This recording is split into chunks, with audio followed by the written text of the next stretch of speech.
Ooh, what a hot mess this thing is. This is by far my favorite failure of all time. I mean, success stories quote that timing is the most important thing, and this is just a perfect example of how to get it all wrong. But hey, it was their first go, man. Be kind, hey? While yes, this was the first time that Microsoft put their name on something, there you go. But Microsoft have been in the game since the very beginning of the Media Player Wars. Microsoft are doing it the way they knew how to do it best, which is to basically license software and just make a turnkey operation where they sit back and make lots of money. In the early thousands, there was heaps of music pirating going on, so record publishers really wanted a way to have DRM. Microsoft supplied that. In 2003, Microsoft introduced their Portable Media Center, directly competing with the iPod, right up there in the high end. And 2004, they introduced the Plays for Sure seal of quality. If you saw this logo, you knew that your device was of high quality and would sync with Windows no problems, and they would never put it on any old random plastic garbage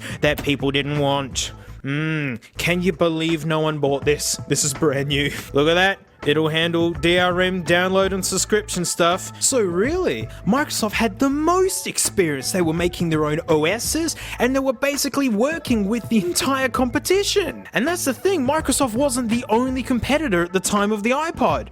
This classic guy. And if you ask me, Apple's real competitor during these days? Creative. I mean, look at this business right here. Creative were there from the very beginning. They had the second ever jukebox. 6 gigs, mate. And also Toshiba, the people who basically invented the tiny little hard drives that made the iPod possible. And check this thing out. This thing's thrashed. It doesn't work, unfortunately. It's beautiful. Look at this curved business up here. I love the chrome highlights. It's metal back. I mean, you can tell by the dents. Big old D-pad, but it is stylish. And look at that. Windows logo, right? Microsoft was all through this business. I mean, check this little guy out. Competing with the Mini? The M-Robe. How cool is this? There was a lot of really cool competition. I had one of these first. I didn't have a Mini first, but the year is 2006.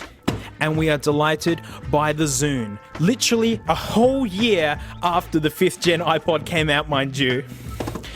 Yep, brown. I had to get it in brown. Welcome to the social. Yep, the social indeed. Oh, we'll get there in a minute. We'll get there in a minute. This thing costs the same as an iPod as well.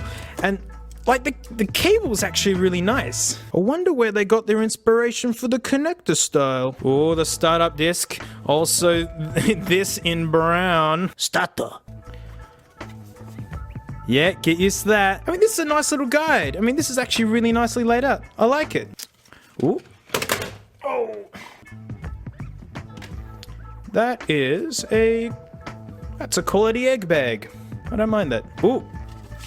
Product guide, nice and curly.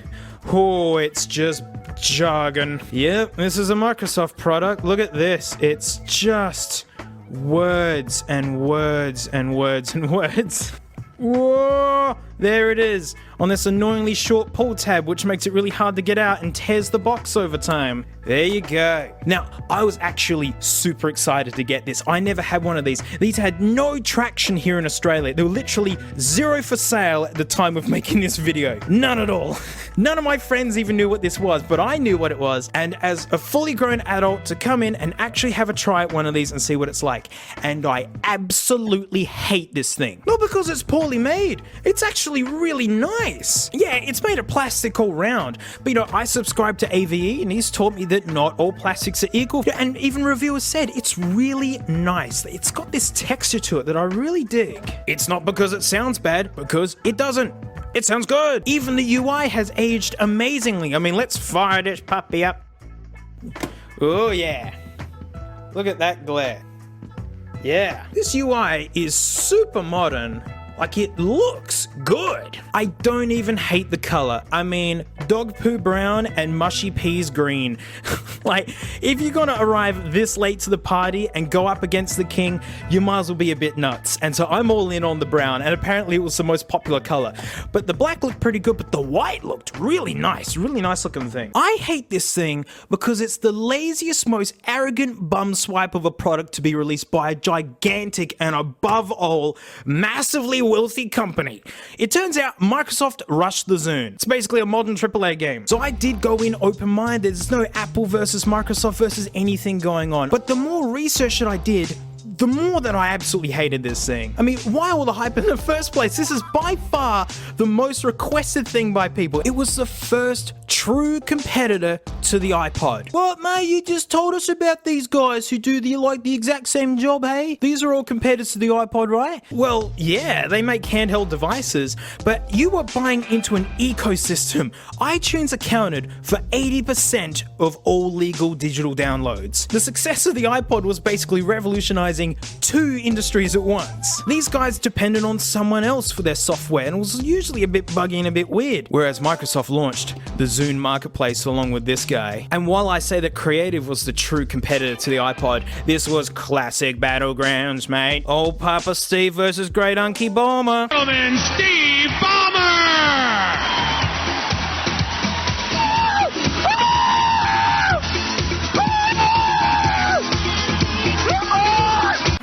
Developers.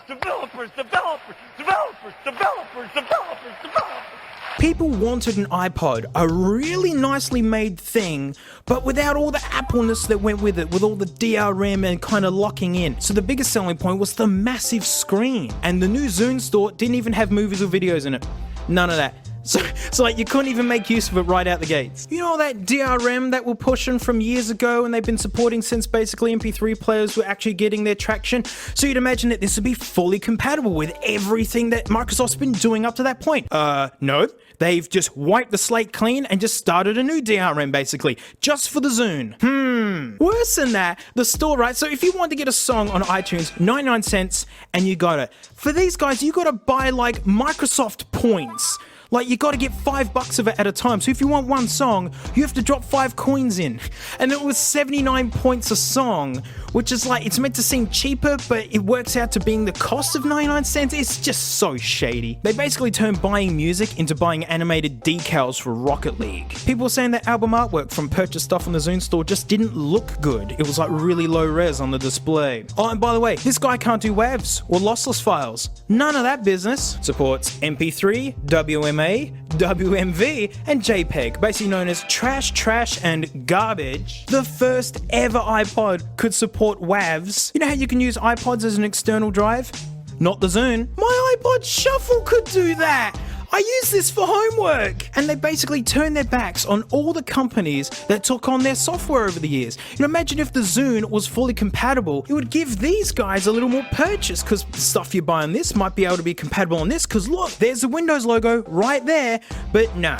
So long, losers. Sorry you got stuck with their lame software, hey, you know, so see you around, you know. Oh, well, hang on, mate. Can I borrow you for a minute? Hate reason number 2. This is just a reskinned Toshiba Gigabeat. Like when the patents were first coming out for this, it was labeled as a Toshiba. Tech analysts knew. Toshiba even built these. All Microsoft did was redesign it, and they made it look like this, in poo brown and mushy peas green. Turns out it was basically to rush it out the door in time for Christmas. Ugh. How sick of that are we, eh? The fun thing is, so yeah, while the screen is bigger than this guy, it's the same resolution. So people complaining that, yeah, it's bigger, but it's blurrier. And so it's got a bigger screen, it's also got a bigger everything. It's pretty big. Check that out. So this is a 30 gig model. This is the big Chungo 80 gig model. Let me compare it to an actual 30 gig one. I mean, you get a vibe on just how much bigger the Zune is. Let's look at controls here. I mean, over the competition's lifetime, let's have a look at this guy. What I actually think is a really good competitor to the iPod Video. Don't get me started on its chung factor. It is a big chunkster. It's got the touch at the bottom.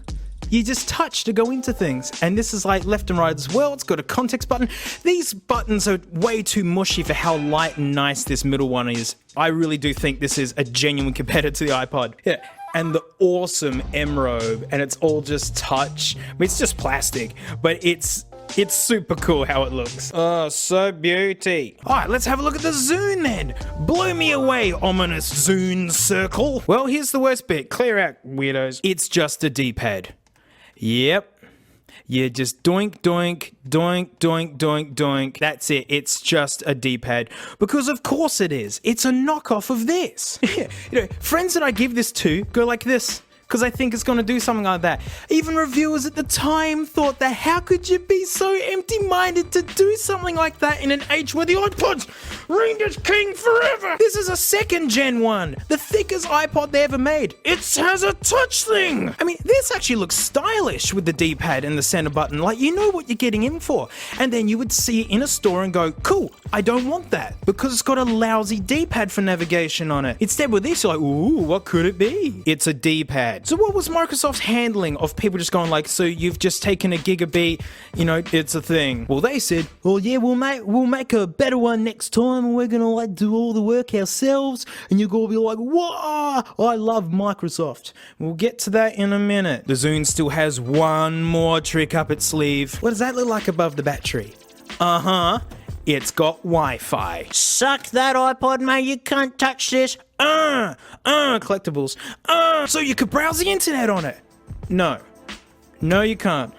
All it was used for was being able to send one song to another Zune, which honestly sounds awesome. That is a great idea, to be able to go flick, flick, flick, and send songs to your mate. What really happened was, it was like sharing biscuits with the only endangered species of animals. They just got all these biscuits and no one to have them with. And there was a 3-day limit on the content. You needed a Zune account to be able to do it. Microsoft wanted to know who was doing what. And so even if you made your own music and flicked it to someone, they would only have 3 days to look at it, or look at it 3 times, honestly, and that was it. I mean, folks were more excited about the possibilities of the Wi-Fi, but really it didn't have much of a chance, because in classic mid-2000s Microsoft marketing, they called this feature of sending tracks wirelessly squirting. I mean, it's like coming out with a new chocolate bar and calling it the poo. It doesn't matter how good it is. Feeling peckish? Have a poo. Doesn't work. And no surprise, nothing ever came of the Wi-Fi capabilities. The biggest screen and Wi-Fi were the biggest perks, and it was big and blurry, and the Wi-Fi was basically useless. There were stories of people going to the demo booth as the Zune was launching, and they wanted to try that feature out, and they didn't have it set up to try. And again, to stress how late to the party they were, the fact that the 5th gen video, these weren't launching side by side. This was a year old, and this was like the iPhone 6. It was the iPod everyone was waiting for. Just to show how successful this thing was, right? In 2006, when this was basically the iPod to buy, Apple had sold up to its history about 40 million iPods. It sold that number again just in 2006. The year this launched was the iPod's best year. But there was something that these guys were actually too early for. Music streaming. Yep, it was a full-blown music streaming service. $15 a month. Every month you got to keep 10 songs. And, that is totally where we're at now. And it totally worked. You plug this in and you sync music on and off you go. And music that you squirt to other people, once the time was up, they could find it in the Zune store, marketplace, whatever, and then they could choose to buy it or something. Hey, nice work. Unfortunately, in 2006, people were against subscription models. People wanted to own stuff. Streaming wasn't that big of a thing. Also, other streaming services totally existed that the hardcore were already using, which was better value and worked on more devices. Oh, and Spotify was founded this year and would launch in 2008. I mean, even the software was buggy and rushed. It was just a reskin of Windows Media Player 11 with features removed. When reviewers got their Zune before the launch, they said it was a nightmare to set up. A very Microsoft style of menu after menu after menu after menu, and then more menus, and then menus and menu, more menus, and just more menus. Yeah, the more menus. But overall, reviewers said it's fine. And I agree. It's fine. It's built really nice. While it's bigger, big deal. Bigger screen. Some people didn't mind that it was blurry, just having it bigger was better. While it is just a dingus D-pad, it's very responsive, it's nice and clicky, although the circle shape is super annoying, but the buttons are nice. These are also just nice. It needed to be the best thing ever. Microsoft were the only company with the means and influence to make something like a real revolution. Remember, they made Windows XP. This was peak XP days right here. So everyone was pretty about it. So how did it sell? It took about a year and a half to sell 2 million of them, which was a big achievement. Well done. 2 million is a lot of anything. While Apple had sold 10 million. In the last 3 months, distant second. And really, it paints a picture on how dire it was for all the competition, basically. Because while this is heralded as just a huge flop, these guys aren't even brought up. Remember, iTunes was 80% share of digital music sales. So part of the more research that I did and people saying, oh, well, you know, it's got a bigger screen than an iPod, which makes it better. You know, it's got some Wi-Fi and that's all super neat. You know, that's why I'm still going to get one of these. Like Arcos, they've been around since the early jukebox days. They had the 504, huge screen, actual Wi-Fi. You could browse the internet on this thing. You could dock it up to your TV and ask it to record TV shows onto the hard drive for watching later. Yeah, it was a little bit bigger, but man, you got a lot. So people who wanted something really hardcore already had something way better than this. But by far the biggest reason that I hate it is that it is borderline useless in 2020. Microsoft have washed their hands of the Zune. Like, I understand that it's old. Like, this really is a Windows XP device. When, like, reviewers are getting a hold of it, it wouldn't work with their review copies of Vista. I tried Windows 10 anyway. I even tried the Zune install CD. I got reasonably far, but then it didn't work. And clicking on Microsoft's links basically sent you to dead nothings. I had to use forums. Whereas I got a download, had to sit through their we're hip and cool install of actually kind of terrible looking photos, where I found that clicking and dragging music failed. Like, it just wouldn't work. I got MP3s on there, but I wanted high quality stuff. Then I remembered how limited this thing is. So I busted out a CD drive and checked out an album that a friend got for me while he was in Japan and thought, stuff it. Perfect example to really sit down and listen to this album. And I get in there and there's no grace note, like it doesn't know what any of the track names are. There's no album artwork. Look at this massive ancient Apple laptop. Yeah, the PowerBook. They weren't calling them MacBooks yet. This thing can still go on the Wi-Fi, can still go on YouTube, and iTunes on this thing will still talk to Grace Note and update track info and all that sort of stuff. The Zune isn't even that old, and none of that stuff there. I had to do it myself. I tried to get Shrek on here, couldn't do it. It just wouldn't go on. Nothing. It just wouldn't do it. I even converted it, all that business, it just wouldn't work. You know, I've got it on DVD and I just couldn't get it to work. I even went to James for help and I bought off him this beautiful Windows XP. Oh yeah, EPC. Bought an external drive, the whole Megillah, everything to get the proper experience out of my dingus Zune, and I couldn't even install the software. Wouldn't even work. The final straw. That was it. So basically, this one album that I got on here, that's all I could care to put on the thing. You know, after learning that it's just a rehash of this and just so rushed to market for a Christmas deadline. So sure, Windows 10 not working is one thing, but XP, the native software? I know there are folks out there that can get their Zunes working perfectly. There's meant to be backdrops that you could put in here, like wallpapers and whatnot, make it look really alive. But I've tried enough, and there are better devices that I'd rather be playing with. And it really disappoints me because even though Apple got rid of iTunes, you can still sync the first ever iPods to a modern Mac. Apple sells the dongles. I know the D word gets a bad rap since, you know, Apple taking away the headphone jack, but Apple's been making dongles for a long time. Every time Apple takes something away, they make sure that you have a means to use it. You can turn FireWire into USB-C. It'll charge and sync this even without iTunes. When Apple took iTunes away, they built iPod into macOS itself. They really support the iPod. Microsoft has wiped everything, and their excuse is, oh, well, it's old, you know, you need a new device. They could have built it into Windows 10, and I actually kind of thought there would be something. They put their name all over it. They didn't say it was a Toshiba, they said it was a Microsoft Zune. And I was hoping that they would have turned it into just a click and drag thing. Sure, all the social and all that kind of business ain't there anymore, but just so you can at least use it. Cool guys do cool stuff when you're not expecting cool stuff to happen, and Microsoft just dropped it as soon as no one was looking. Super cool, guys. To me, it shows that they never cared. And when you look at this disgusting, overhyped marketing for a rush product, I mean, it's like a AAA game, isn't it? Yeah, just rush it out. You know, yeah, no, we'll just market it harder. Welcome to the desolate wasteland. But there was something that they kept their word on, and it's something that's been sitting here, I think, since the very first video. Oh, it's covered in one grit dust. The Zune 80, the follow-up, the one that they said they were going to make all themselves and be its own bespoke thing. And as I said, Zunes are so rare in Australia. This was the only one that I could find ages ago, and it was $10. And I thought, why not? It doesn't work. I've tried.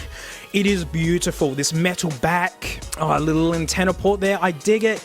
You know, This thing is great. I have actually used one of these, by the way, which is the reason why this video took so long. I had to get my experience on this. You can flick it to navigate, and it's also a D-pad. Good friend of mine, Matt. Hey, Matt, I know you watch. Hey, he liked it because it was also just a D-pad. And sometimes it is more useful to be able to go boink, boink, boink and get to where you need. Had a radio. I don't care about a radio. Look, yes, it records and has FM radio. It's just never been a hot selling point, really. It's thinner. Even though it's got 80 gigs in it, it is actually a real competitor to the iPod. This is totally a click-wheel competitor. And looking at forums, this is the Zune that people are actually raving about. This is the Zune that people are saying, wow, it sounds fantastic. Wow, it's so nice to use. Oh, wow, this is such a lovely thing. This was actually better than this. They done it. Well, I'm like, so, woo, man, you did it, man, woo. But the problem is, the Zune basically was the poo. And this is just, hey, look guys, the Poo 2 is out. You can wirelessly send content. We're going to call it Sharting. Come and get it. 6 weeks after Microsoft said, hey guys, come and get your poo. It's fresh and hot, mushy peas green. Apple announced the iPhone. That's how you know how late to the party they were. Tech analysts went, oh my Jesus golly, mate, the next iPod's going to be just like this. And it was. It was called the Touch, and it was a sales phenomenon. So basically, Microsoft finally beat the iPod at a time that Apple made a whole new genre. The Zune just doinks the end of the media player wars and the smartphone wars began. Basically, modern living now. By 2008, GameStop didn't want to sell Zunes anymore. By 2009, Zune revenue was super down 54%. And by 2011, Microsoft said, there's gonna be no more Zunes, boys. So sorry. But that's not even the most offensive bit to me. So Microsoft, even with all their experience, just absolutely duffed it so bad, they lost $1 billion.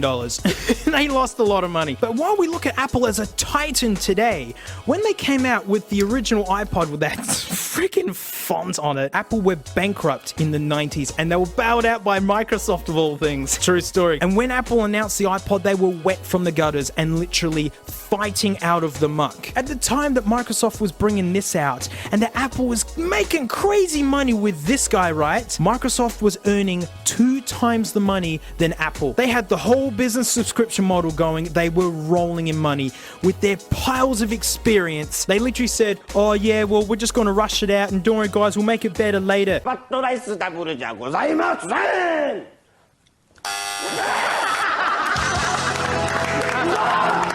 It is just AAA game culture at the moment. Just release it haphazardly and buggy and just fix it later, am I right? Woo! We all love paying big whack for junk. Oh, fun little bug with these. In 2008, New Year's Eve, all the Zune 30s stopped working. There was a leap year that year, and there was a bug in the software that just rendered them all useless.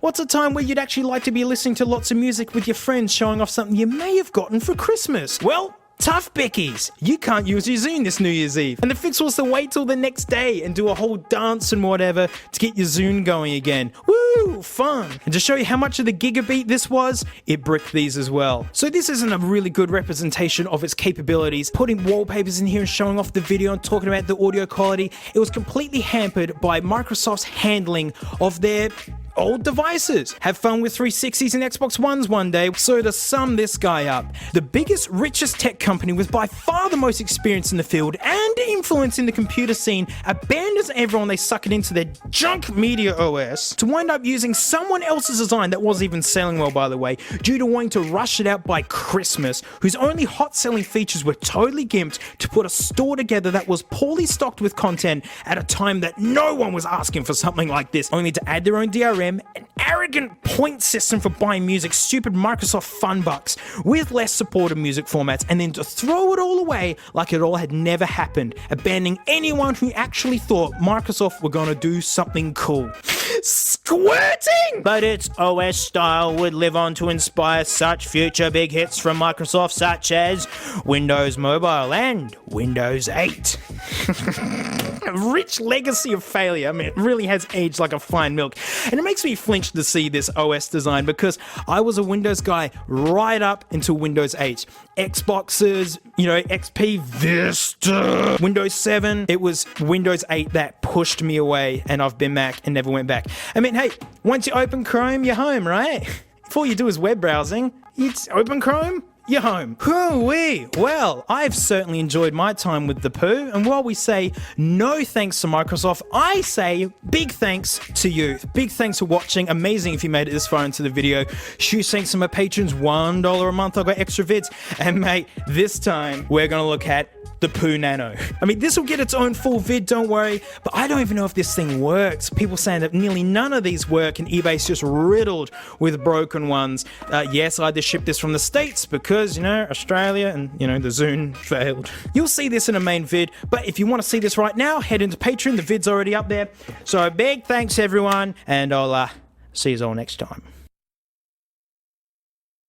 Quick, big group failure photo. Say it all together. Hang on. There you go. 3, 2, 1. We failed. I bought Raycons. I bet you're all used to hearing about Raycons at the start of a YouTube vid, hey? But for once, this is not an ad. I paid for these! And Conrays didn't make it easy. Turns out they're not shipping to Australia at the moment. So there's nothing worse than having half of YouTube to tell you to go and get these, and then you can't even find them if you want them. I actually had to go on eBay, my nemesis, just to finally get a pair of the fabled Raycons. Premium sound, you see that there, right? They said it, not me. There they are. There's another one. The next wave, yeah, but they don't say what of. Takes phone calls. Look out, it's a set of Dirty Buds. Ooh, flashy, fancy box, hey? This is really nice cardboard, by the way. Welcome to the next wave. Ooh, Ray J. Oh, it's like a roadmap. Well, you can learn the button do and like how they charge. Oh, jeez, come on, guys. Well, at least they're not wasting paper or anything. That would just be terrible. Oh, hang on. Oh, look. There's that not very catchy thing on a not so good looking sticker. Oh, I better not waste this. Nice catch, One Grit. Look at that. Your sound your way. Oh, oh wait. That's not... Well, apparently that was not the way in. Yeah, tiny dingus cable and lots of earbuddy bits. Look, they got these really whisper thin looking ones, and they're like super shallow. And like, I super don't like them. I tried them, but maybe some out there does. Oh, there they are, the Rancans. They feel incredibly cheap. Like, this edge here is nasty. Like, that's actually sharp. Look, new mic. I hate that. Now, they are tiny. They are actual small. There's little magnet dootlers that put it back. This case is just hideous though. Look, it doesn't... Get that out of the way. Case doesn't open back very far. So it's actually annoying to get into, and they're actually really annoying to open because there's such a small amount to grab onto. But hey, the concessions we make for portability and this form factor, whatever. They stay in there good. They are Bluetooth headphones, they sync to your Bluetooth thing, they have basic controls via the button, you can call your nan with them, they resist your sweaty face moisture, and the case charges them. I don't care. I'm all about the sound. That was the big push, was always that sound. To call them the bassiest things I've ever heard, where I genuinely did a James May Speck belly laugh as soon as the noise came through, is an understatement. And you don't even have to take my word on it. I've got data to back this. Settle down, mate. I've got data to back this up. If this is an audio trial, we need an audio judge, and mate, it's the Herder 600s by Sen. These are known as just super balanced, nice and flat. You get an amp strong enough to run them, mate. They're super wide, really detailed, and just super lovely. If you're a bass head, you won't like these. Look, this is what the Sennheiser HD 600s look like. These are all the frequencies. Let me help it make a little bit more sense. Down here is all the sub bass, you know, and here's where the regular bass lives. And no lie, this is where like 3/4 of the band live, you know, vocals, piano, guitar, you know, and then up here's like cymbals and like tat and tss noises. They're all up here. And as you can see, whoo man, nice and flat. That's why they call them flat headphones. Roll off there, that's pretty normal. But I mean, this is like down in the depths of human hearing, basically. You know, you don't need heaps of that. First comparison, a conventionally bassy set of headphones. Beats by Dre. Down in the sub bass, yeah, heaps extra there. And there's an absolute roller coaster over here. Woo! And because the trebles are lower here, it's gonna make the bass seem even more. So, you know, they feel like conventionally bassy headphones. But what about the Roy Joys? These are ridiculously bassy, but they're just tiny little buds. So, I mean, maybe just a little extra on top of the beats here. I'm not lying. As soon as noise came out, I belly laughed. And when I saw this graph, I was vindicated. Oh my god, man, look at all this bass up here. And this is what we call in the trade scooping the mids. It's just such a trick to give heaps of bass, and then you make the top end like extra sparkly and it feels like it's a big sound. So basically, most instruments are very far away sounding, and it's just... So they've boosted the top end here, but this is in the cymbal territory. So you're just getting heaps of kick and hi-hat, and then everyone's like hiding around the back. Audiophile headphones. Beats. Raycons. So everything now is in Aussie bucks because, you know, I'm Aussie, so like, you know, just roll with it. But these guys go for about 120 Aussie bucks. So a lot of you guys are probably thinking, oh yeah, well then like, give them a break, hey? They're like heaps cheap, you know, they're not AirPod Pros, which are like 4 times the price or something. I think you owe Rondons an apology, hey? Oh yeah, they're cheap, alright. Oh, you meant in price? Yeah, sure. Because I went onto Amazon and I found these. Tautronics Sound Liberties. I like this little box. USB cable, whole bunch of buds and end tips, you know, stuff you'd expect. A little tiny book lid. You know, hey, warranty, nice. Good quick start. You know, you put them in your head and listen to music. Like there, you're all done. Here they are. Look at this. This is actually a much nicer case, and they open up far enough. It's almost like flocked on the inside or something, rubber coated. I actually like how these look. And that's a button there. You know, compared to the Raycons, you get a vibe on how small these lads are. But it's not by a lot, really. So these lads are a bit bigger than these, especially when packed up in their cases. But this is upwards of 40 hours battery from this guy. This guy's claiming 24. But the big one, what about sound-wise? These absolutely thrash these to death. Absolutely thrash them. It's like I mentioned before, like how wide music feels. They call it sound staging. And it's like how 3D the music feels. And when you get into audiophile headphones, these guys can feel like VR for your ears. And I'm not lying. It's why the backs are open like that. The Rondons are like the narrowest sounding headphones I think I've worn. And sure enough, these are ones plugged in your ears designed to cut out noise. But these have more than these. These are like a breath of fresh air. I'm not trying to sound like a downer on extra bass. I like bass. In my studio room, I got 2 vintage 10-inch woofers as my regular speakers. It's fun. But this is dumb. These guys have way more bass than these, but it's just more tastefully done. Come on, you saw the graph. When you have that much bass, everything else just gets smushed. And all you hear is... Oh, and how much are the headphones that are like almost twice the amount of battery and just sound infinitely better? Half the price of these. Half the price. I didn't even stop there. For the grand price of like 28 bucks.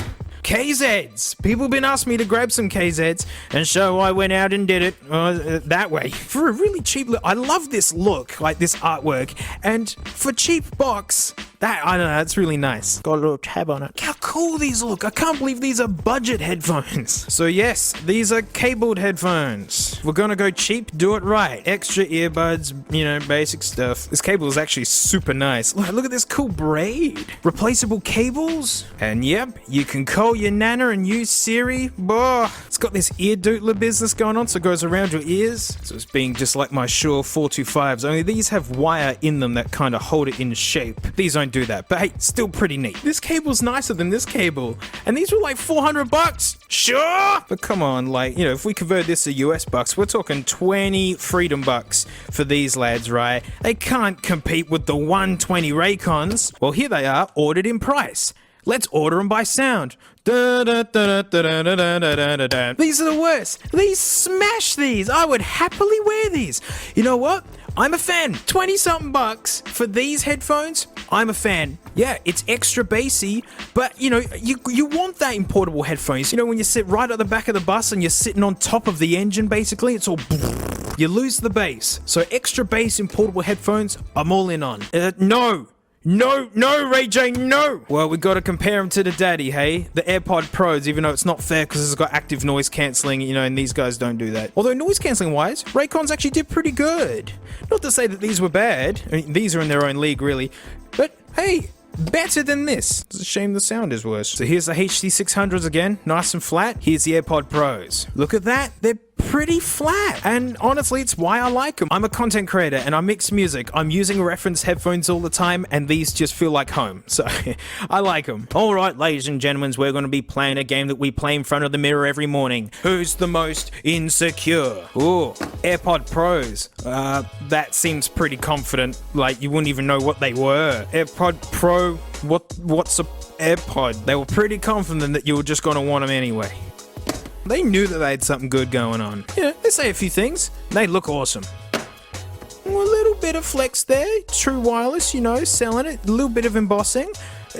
Amazing sticker job on the back. But hey, you know, bit of branding. I really like the orange and the white with the black. It's actually a really nice box. Let's see the RAN cans.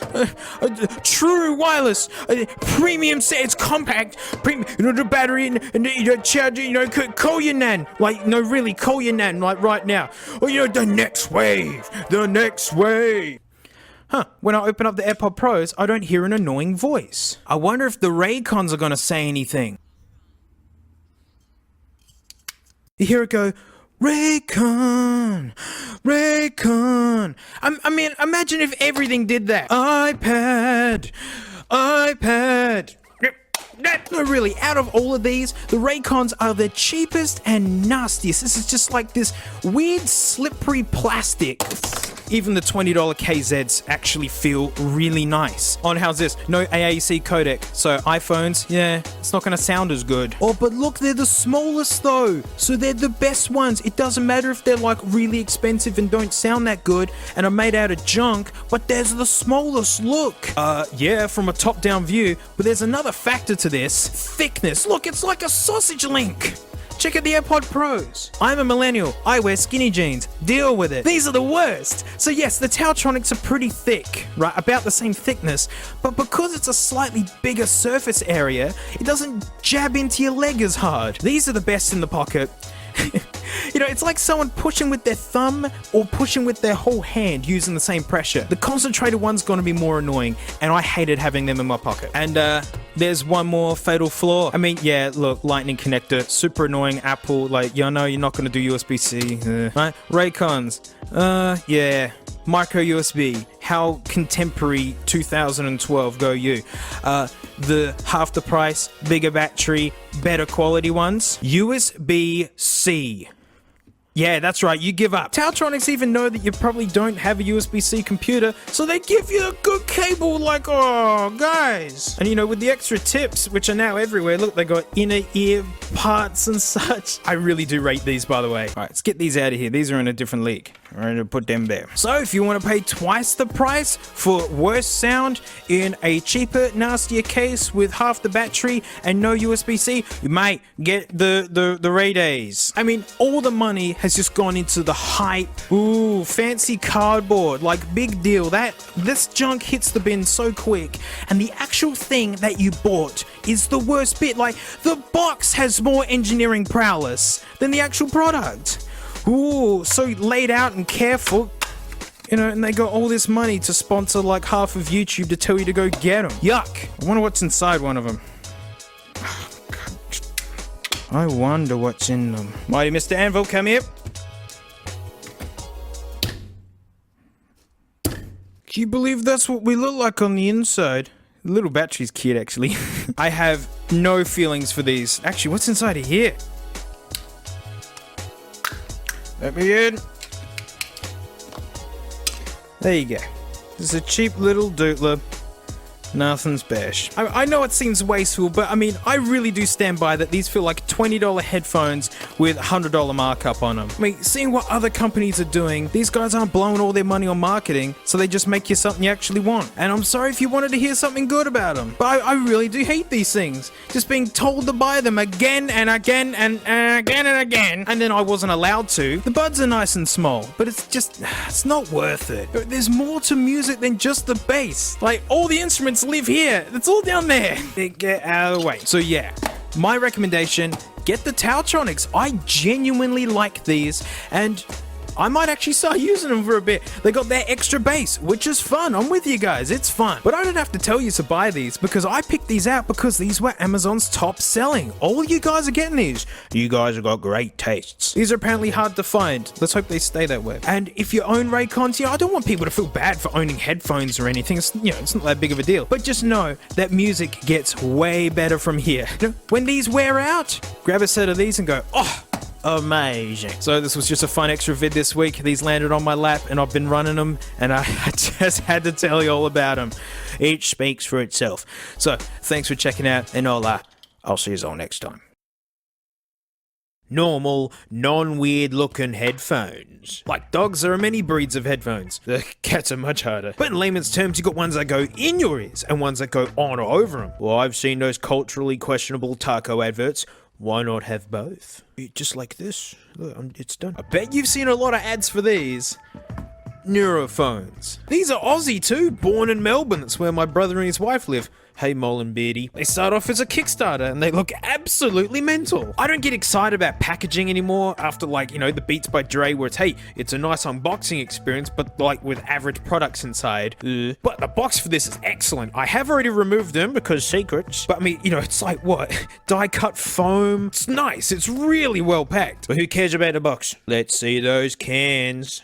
Right out the gates, they are built gloriously. Like Sony XM4s, they're nice. They got amazing noise cancelling. It's all plastic and whatever feeling. Not terrible, just how things are now. Metal. And these are the softest silicone ear pads I think I've ever felt.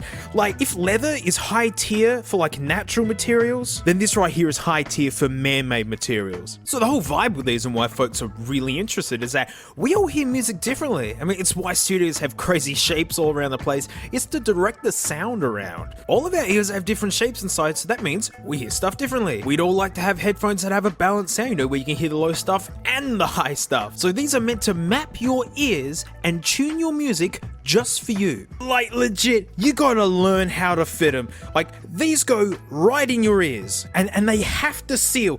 And look, my left ear is a different shape to my right ear. It's normal, I swear. But it's always been a pain to get specific earplugs to fit right. Straight up, it's gonna get frustrating, as it's hard to know if you've done it right. These actually need to face away from you. Thankfully, the app does a test, and here, I'll show you. Oh! Once it's checked the seal, it'll play these crazy arpeggios in these frequencies. It's super sci-fi, and it's super easy because legit you just sit there and do nothing and wait 60 seconds or so. It's done. You can see it's got neutral and personalized. Normally it shows a bubble here. There's the one that I've just made. And there's the one from my iPhone. It's cool that jumps it over. But for some reason on this, the Dingus Pod Touch, it's not showing it. I can't use my phone because it's actually recording these videos, by the way. You can see on the box this bubble they give you. It's meant to represent how your ears like to hear things. Some people's ears are really sensitive to sub bass, or maybe not sensitive at all, so really bassy headphones just sound really regular to them. People also reported that every time they did it, the shape looked a little bit different. But who cares, right? All the bubbles in the world mean nothing if these don't sound any good. So do they sound any good? Yeah. Yeah, they do. But I bet you're all wondering, why do they look like this? Most headphones are just a single membrane. Don't cry for the Mockies, they were already trash. Ew.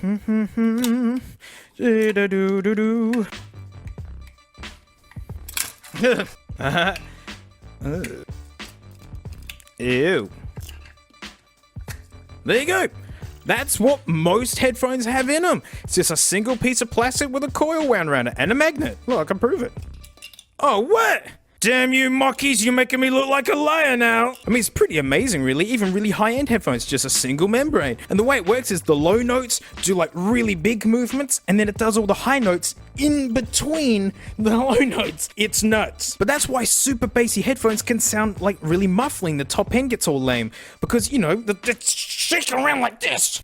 So what the Neurophones are doing is that the mids and high end come out of the, well, what can only be described as like an old mate pitching a tent and a pair of tracky decks, and then the bass low end comes from the big over-ear bit. And let me say, these are the stinkiest big bass headphones I've ever owned, right? And I've got XB1000s, yeah? But then they don't have to be big stinky headphones, and like that's honestly where the fun is for me. So with the whole bubble thing they got going here, what I feel they're doing is they're making a balanced sound, and then they're asking you, how much bass would you like, sir? Or ma'am? Because I don't care what they call this. It's a bass slider. But to test its calibrated sound, I compared it to my workstation. I got some Focal Shape 65s running through an Apollo Twin, which is running Sonarworks, which basically has mapped my entire room with a special microphone. It creates a sound profile of your room and then flattens them off and makes them perfect. My amazing AKG K812s,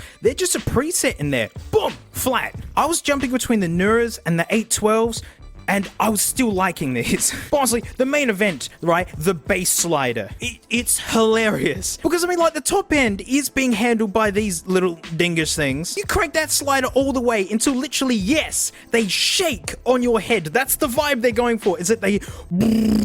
And that's where they're selling the immersion idea. But overhyped marketing aside, it's a bass slider, and it works. Like, you can have stinky nightclub bass. I had gig residencies in nightclubs, and like, yeah, it's cranked all the way that it's beautifully disgusting. If it's already gonna look weird, it might as well be fun too. Wait, so it's providing a balanced sound with basically unlimited bass at your disposal that doesn't disturb the top end? This sounds like a trip in a gravy boat, mate, and all my dreams are coming true. Well, I do have some grumbles. It's got touch controls. Awesome!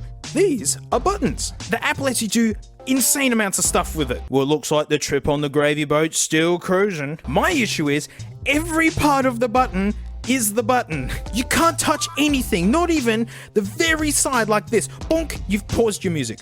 Bonk, you've turned off the noise cancelling. They got a headband, nothing wrong with that. They slide really easily too. Nothing wrong with that either. But these are such a specific fit. You know, I got better at putting them on, but I always needed to adjust the headband because in the tussle of getting them on, this adjusts a little bit. Where do you think I'm gonna touch to adjust it? Yeah, like this. Look, that's natural, is to use them to adjust. But then, bonk, bonk. So I just turned the touch buttons off. Like, if you got a smartwatch made in the last 4 years, you can just override those buttons easily. And the pop noise it does for whenever you've pressed them, I don't know, it's a frequency to my ears that's like almost startling. It's like, bonk. But I wish I could tighten these.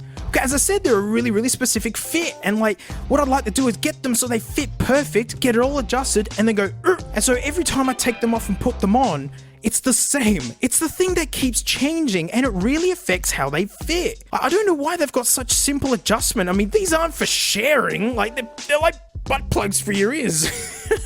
I mean, like, yeah, the app offers like different maps so like different people can use the same phone with the same headphones, but in fact, in public, you almost want to make sure there isn't any old mate's gold hanging off the ends of these before wearing them around your neck. But yeah, if you can just go and tighten them, that'd just be gravy boat. Now, like, the app is neat. The setup process, the way it checks to make sure your ears are sealed, good, awesome. It's slow though, really slow.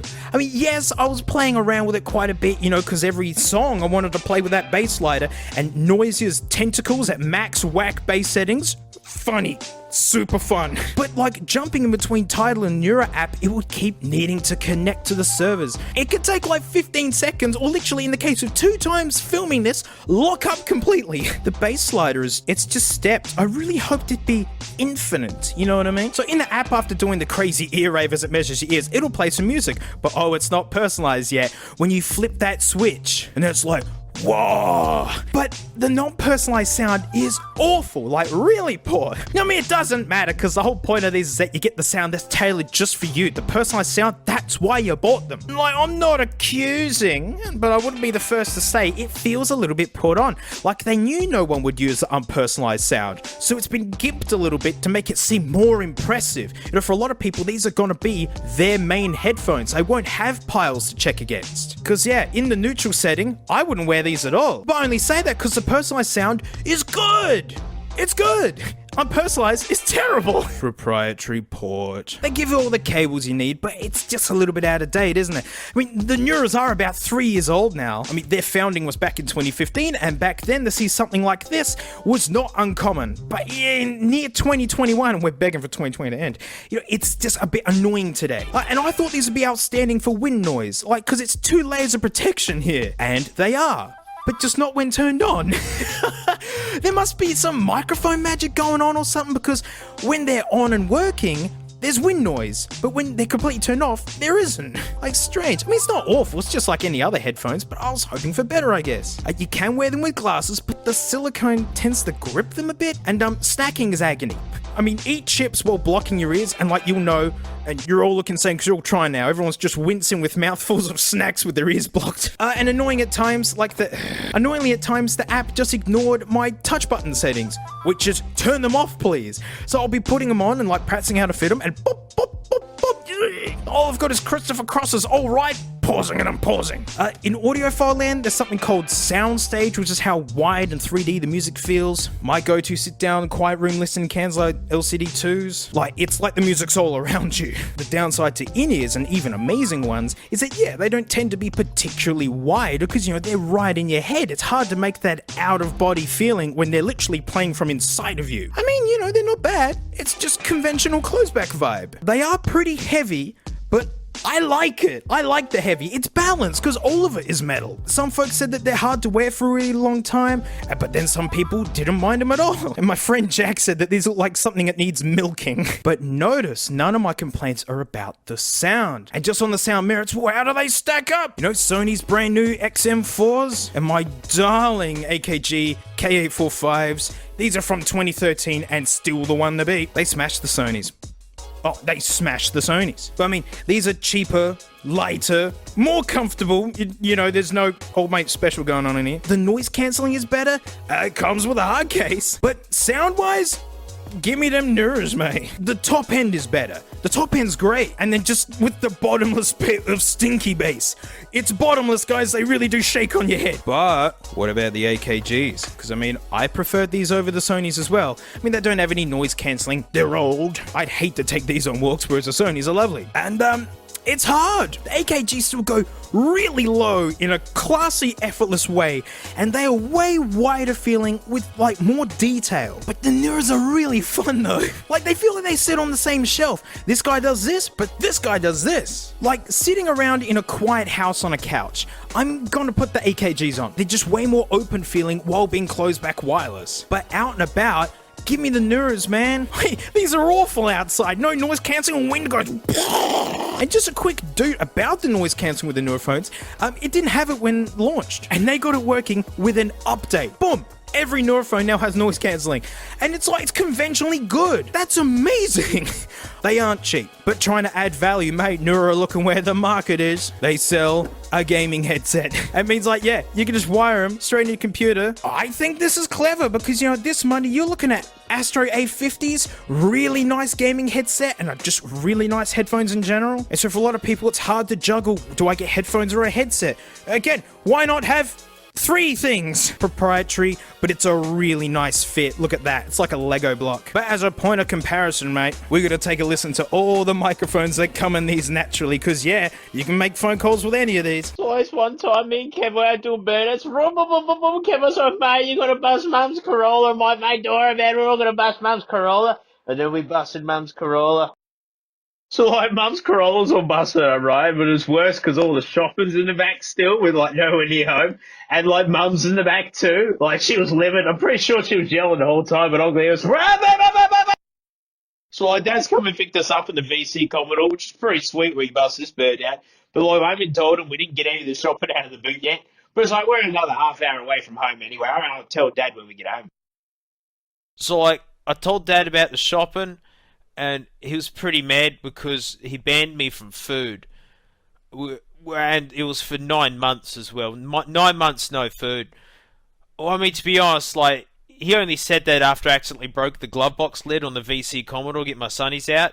He actually says he doesn't care about the shopping, but mate, he cares about that car. The regular mic in this, it's okay. It kind of waves in and out a little bit. The gaming one is way clearer. It's a little bit peaky at times. I couldn't change it while using on my iPhone.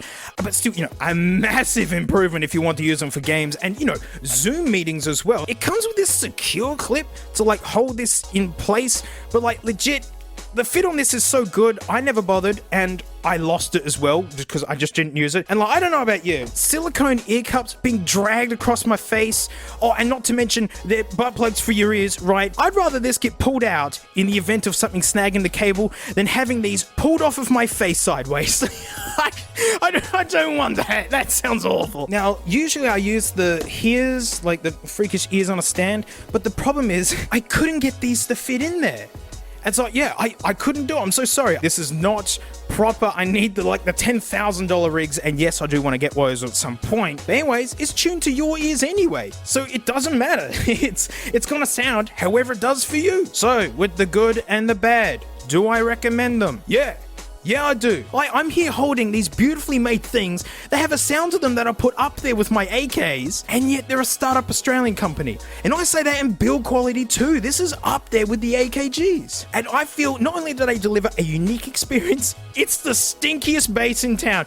Make that a tech sticker, mate. Dank Pods Awards, stinkiest bass of the year. But that's only if you want stinky bass. You can just dial it down. You can have them as flat as you want. I got better at wearing them. You're gonna have to practice, and the angle of attack really matters. I found I had the headband too far back for some reason. With the noise cancelling, they kept all the noise of the big trucks out around here when I'm going for walks, which means they're usable anywhere. If you guys can just make these lockable and just give a slight dead zone around the touch buttons, just a little bit. But heck yeah, if they've been sitting in the shopping cart and you've been so tempted just to hit buy it now, look, it's not a scam. These are really fun, and they're built like something that you want to keep and look after. Satisfyingly cold and heavy, yet strangely soft. Nice job, Nura. Go, Aussies. And that's it. Thanks so much for watching. Huge thanks to my patrons, especially these stinky names right here. Mate, $1 a month. I do extra videos, and headphone videos are hard work. They don't seem it, but the research behind it, man, you could be dropping 500 kangaroo coins on some of these, and I don't want to lead you astray. I live out of these for a while, so I want to do something a bit more cash. Let's play an up-to-date gaming console. Let's play my Game Gear. But it's encrusted with filth. Yeah, so it plays these dingus games like this, but my favorite thing about this is it's just a shrunken down Sega Master with a screen, which is basically Sega's home console before the Mega Drive. Some countries call it a Genesis. Weird. Look, it comes with this big dingus, also encrusted with filth. Yeah, you screw it in. What's this? It can now play full-size Master System games, like Impossible Mission. I'm the old mate making all this happen. So yeah, look, super cash. We're just gonna play a bit of a game. 2 headphone videos this week. My brain is crushed. So thanks so much, and I'll see you all next time. What is this? What are you doing? Frank, you good? Where you going? Can I come? That's rude. Rude! You happy? I'm finally doing it. These have to be the most requested headphones on my channel. Every comment section mentions it in some way or another. And why, you ask? Because these are meant to be the stinkiest, bassiest headphones you can get. Oh boy, are they. We will get to that. Bass you can feel. Wow, Bluetooth, cutting edge. 40 hours battery, that is stinking huge actually. And rapid charge, nice touch. In your world, what are they doing? Quoting Pocahontas now? Keep listening. Don't tell me what to do. You're not my real dad. They're not in here. They are made, really well. It's good. No rattles at all. Yes, they fold up, bueno. Slidable. It doesn't feel the best the way it slides, and there's no like detents, which is fine, I guess. It means it's infinitely adjustable, but it's not nice to adjust those, but oh well. Earpads are a good thickness. They feel okay. Silicone top band thing. Yeah. They feel nicer than Beats by Dre.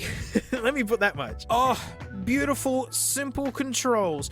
Look, plus, minus, like you can feel what they are. And look, your thumbs rest right on them. Because to keep whinging about this, right, the march of consumer technology is limited by us, the stinky human. Companies putting touch controls where we can't see them. Like, I don't know, the sides of our head. It's my biggest complaint with the Sony wireless noise cancelling ones. Because yeah, we can't see the sides of our heads. Thank you. Even the AirPod Maxes have physical buttons. Yay. It's got some future proofing. Look, aux in, great. Awesomely, they even give you a cable. I really like the color of it. And it's square, meaning nice design, it won't twist up. Nice little thinking bits there, guys. So these are regular old wireless headphones. So of course it's got a microphone in it. But mate, the cable comes with another one. Oh, I gotta yell into these. So like, I'm ready to take my listening experience to the next level. Like, just get down to know what do I enjoy about music, and it's just sub bass, mate. All I have is 16 subwoofers, no tweeters, no mids, mate.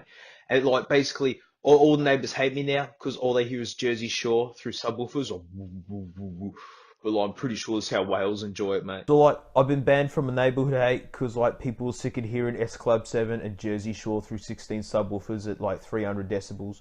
So like, I sold the house and bought like a tinny boat, mate, and I'm going to take my rig out to people who I know will get me and appreciate me. It's like Wales and things, mate. It's actually going horrible. I mean, like, they're talking to me, but they're saying that they hate Jersey Shore. The wireless mic isn't bad. It's actually pretty typical of just about any wireless headphones. Oh, baby, hear the difference with the cabled one. I mean, it's why cabled headphones aren't going away. It's the best signal you can get. Even $20 KZ wired microphones sound better than the wireless mic in this. And also, when using the wireless mic, it just had the worst high-pitched noises coming out of the left ear cup. Like, literally unbearable and unusable. No, not a good touch, boys. Micro USB stinks, but these have actually been out since 2016. So, you know, at the time, not a big deal. Today, it stinks. Now, while the earpads are nice and big and conventionally comfortable, I can't stand how these things fit. These ear cups don't swivel enough. So what happens is they pinch at this bottom point underneath your ears. But look, even if I bend these as far as I can, they're still sitting at an angle. Not good. And like, heaps of people complaining about this. It's obviously a design flaw. Why can't this move more than that? Yeah. Yeah? Nah.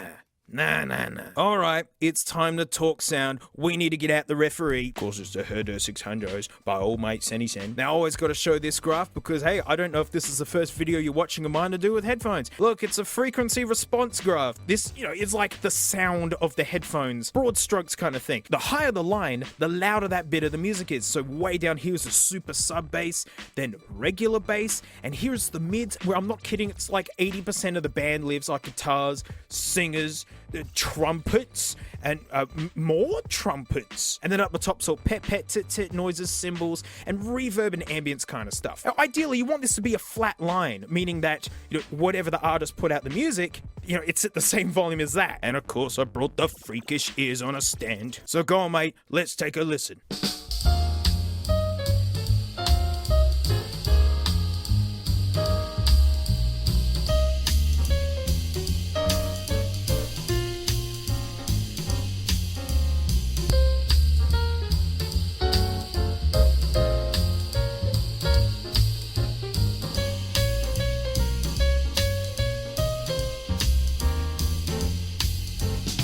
Strangely, in real life, the Crushers are way bassier.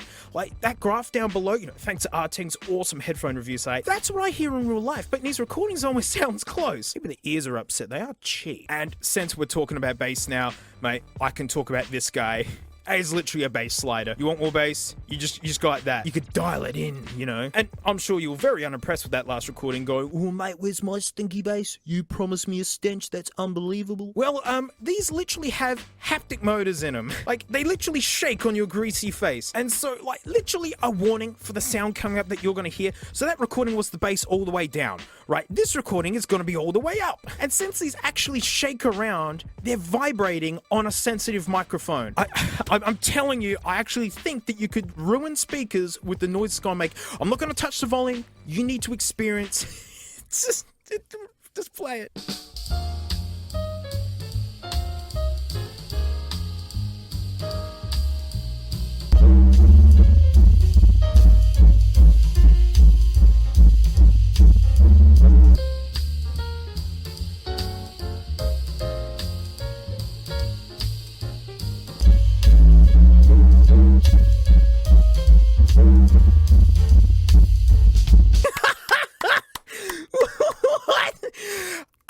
unlistenable.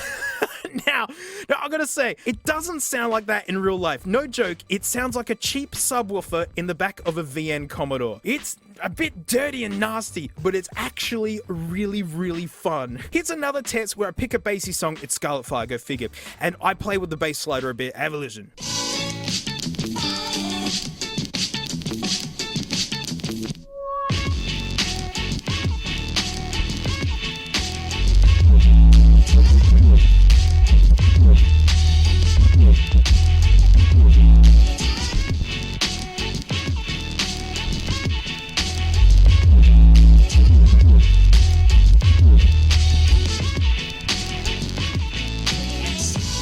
It's a VN Commodore with a cheap subwoofer from the boot. No, like, this is exactly what I hoped for. If you're gonna claim huge bass with a brand called Skull Candy, I mean, why not let the user go so far that it destroys their content? Some songs through this at max whack are literally unlistenable, but then some stuff is insanely fun. Like, guys, movies. Holy heck, you get that cheap cinema vibe down at Victor Harbor near the rocks, and like only in the comfort of your own toilet break while hiding from co-workers. I have so many pairs of headphones, yet none of them can deliver this kind of experience.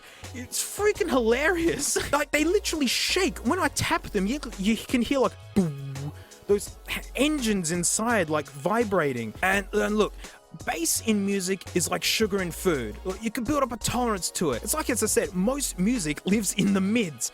The bass in is like two instruments, the bass guitar and like the kick drum. So to folks who use balanced headphones and hear all of the music, it can actually sound like you're getting way less because 7 instruments are being drowned out by 1.5. I give friends headphone tours, like we start with the vintage ones from like the 30s, then into the classics like Sony MDR 7506s and whatnot, and then like the crazy high-end ones like Order Z's, the Stax, mate, the Empyreans. And now I've realized at the end of the tour, I now know the headphones I want to end with.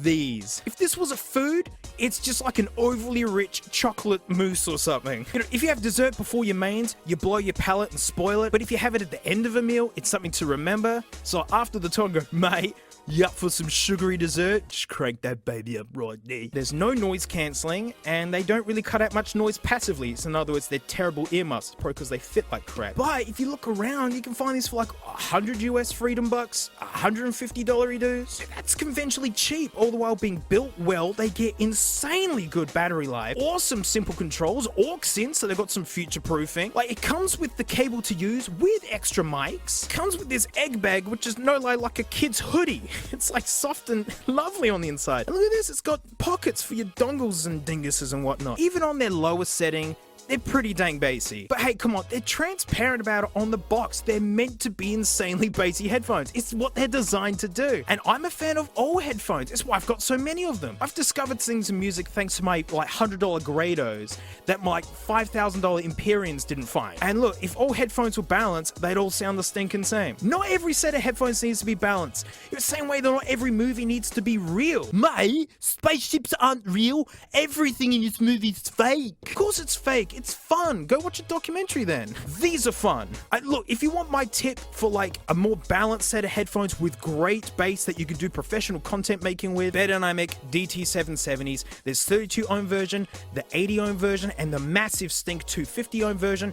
80 ohms can run out of a phone and MacBook. That's my pick. No, they don't come with a Shrek Green cable and removable cable. These have actually been modded by Custom Cans UK because that's how much I love these. They are insanely wide filling for closebacks. So much detail, and the bass just goes right to the end, meaning if it's got insanely low sub bass, you'll hear it. If you like bass, don't just add bass to everything. Go find bassy music. Go put on some Beanie Man or something. Don't crank up the bass on these while listening to the best of the Eagles, right? Go listen to some dancehall with a set of these. And these are insanely comfortable. They've been making them since like 1985 or something. Hey, they don't block out heaps of noise, same way these don't, but the reliability of a cable and the fact that you could do professional work with these, it's actually what they're designed for. You don't have to go new, get a second-hand pair. My HD 600 is a second-hand, no worries. But with what was promised to me, to what I paid, to what I got, I ain't complaining at all. It does exactly what it says on the box. I would like it if the lowest setting wasn't as bassy. Because of how insanely bassy it can be, it'd just be like a bigger spectrum, you know. But I was happily wearing these while YouTubing and Spotifying until they got too uncomfortable. Like, they sound alright. They're fun. Reviewers are giving them a 7 out of 10, and I agree. But that's it. Thanks so much for watching. Huge thanks to my patrons, especially these stinky names right here that are moving too fast nowadays. I gotta slow down. Because $1 a month, mate, I do extra videos. Now, I know you've all heard of the iPod, but you haven't heard of the Mod Pod. Oh, I love it. It's an original design as well. Oh, the aesthetic of the text just gets me. She's unsettling me for some reason. Oh, it's beautifully yellowed. This thing's been hanging around since 2006. So yeah, we're gonna open this up and then just sample the glory that is the Mod Pod. So thanks so much, and mate, I'll see you next time. Oh look, it's Sneaky Frank, poking her snooty pooper out of her house as she never leaves. Frank, come out. Can you give us a lick? Yeah, Frank, give us a lick, Frank. Yay! No, too many, Frank. Ask for one. They've replaced these this week. Love them or hate them, you know, really was a breakthrough thing, wasn't it? Like actual true wireless. I had wireless headphones at the time, but had a cable linking them together. I mean, there were heaps of jokes about them, how, oh, you know, you'll lose them and whatnot. Oh, I had a pair new, but I took them back just because I hated that they didn't have any noise cancelling. And then they released the Pros, which have been my favorites this entire time. But AirPods, mate, like, you gotta pay Apple's money to get the look at least. Like, there is no such thing as cheap lookalike AirPods, mate. Not a single bootleg to be found. This is the bootleg AirPod episode. Yeah, wait. So we're gonna start from the lowest and work our way up. Alright, so these first ones are basically the ones that Wish send you if you get those like free ones. But I noticed I had Shrek green ones. I went, no way they didn't have Shrek green ones. Oh, Manuel. Oh, that's a nice cable. Oh, yeah. That's not just made out of scrap wire at all. Give me them, boys. Give me them. Oh, what? Ah! I thought because it was in this guy that it was making it look washed out, and I was expecting this kind of green. But it looks like a white shirt after like someone's put it through the wash with a green highlighter or something. Where's our oh dear. It's strange, it's been flocked. It's actually kind of soft feeling. Oh yeah, yuck. They feel great. Yeah, they're fuzzy feeling. How big is it compared to the regular guy? I mean, it's a lot bigger. They're a lot bigger. These are meant to fit in ears, are they? Great, now I gotta try and pair these up. They are in pairing mode. I'm trying to pair them up, but I can't find them. Oh, I think I got it. Okay. All right. I can hear them. All right. So these are delightful in two ways. First off, nothing but top end. No bass, no mids. It's a it sounds like you're listening to music after someone else has already listened to it. It's like as if you've just crouched next to someone with open back headphones. But the best feature is that the entire time the left one's going from some sort of communication noise. Starting to think that these are really cheap and nasty. But they do have a microphone. Well, it's one time I'm like driving to work, hey, and like totally sucks and I don't want to go to work. And then like, I realise I don't have a job, hey. Like I've never had a job, like I don't know what it's like. And then I don't have a car, mate. I'm like just laying on the floor in my own filth, hey. I need some money, please. They actually sound worse than like bootleg MP3 players from 2003. That is amazing. That's no progress made at all. Oh, they're built lovely. That's where the spicy pillow's kept. So these next ones I literally found at the petrol station. I paid too much money for it, and I'm not ashamed to tell you, for $40 I got the Fuse AirPods. Again, just straight up knockoff AirPods. I actually hate knockoff stuff. Like, coming up with original design, love it or hate it, is insanely difficult. Come on, AirPods me up. Give them. Oh, goody, it comes with the exact same cable. It's the exact same cable. Give me the guy. Give me my guy. Gilt. Whoa, is that a metal hinge? No, it's Hang on a minute. These feel worse than the other ones. But they are the same size. Ooh, almost. What cable is that? Right, it's It's a micro USB disguised as a lightning. Yeah, it's the worst feeling micro USB I've ever felt disguised as a lightning. And it's that little touch. It makes me happy. Where are my boys? Okay. They got a little bit extra stem on them and they feel like crap. Let's not forget that. But yeah, keeping the chunk situation down pretty okay. Got my special charging arrangement here. We can see an LED through the incredibly thin plastic. Actually, yeah, they haven't put a porthole for that LED. They just knew that it's so thin that you'd be able to see it. How do I use my boys? Oh, these stupid crappy things always have a button on the back that doesn't do anything. Oh, it's doing it by itself. Oh, by accident. They actually come up as fuse earbuds. Maybe these are good. Oh, well. When I took it out, it paused the music. Not bad. The right one doesn't work at all, mind you. So, points lost there. The other one's working fine. This guy does not want to play. As soon as I pull it out, it just turns off. I cannot get the right one to work. I can't do it. Left one is totally fine. The one that I can hear, again, it just sounds like nothing but mids. Like really thin and really crappy. Ugh. So, like, upon reflecting, after, like, begging you guys for money, hey, and realizing I'm just, like, jobless, lying in my own filth, I figured, like, maybe instead of money, mate, like, you could offer me a job, hey, like, but I don't want to do any work, but, like, I'd like to get paid, and, like, I don't want to do any work, though. Happy? I bought one. Easily one of the most requested things ever is one of those stupid, pointless, giant AirPod speakers. It came in perfect condition, by the way. This is how I got it. It's a white one, apparently. It still could be wrong. There it is, looking like a nugget. HD microphone. Fantastic. I didn't think this thing would... Alright, let's see. Which one we get in this horribly ruined box? Oh, what a truly special cable. It goes from micro USB to regular USB and headphone jack. I didn't know there was a market for, like, such a janky cable. Oh, look at this is fun. Gotta immediately get her on the charge, mate. Oh, do I use the freak cable? I don't wanna. Use one of these other janky ones. Oh! Bluetooth mode. Oh my gosh, we got competition. Bluetooth mode. Power on. Bluetooth mode. See, that's how you do it. All right, let's listen to this idiot.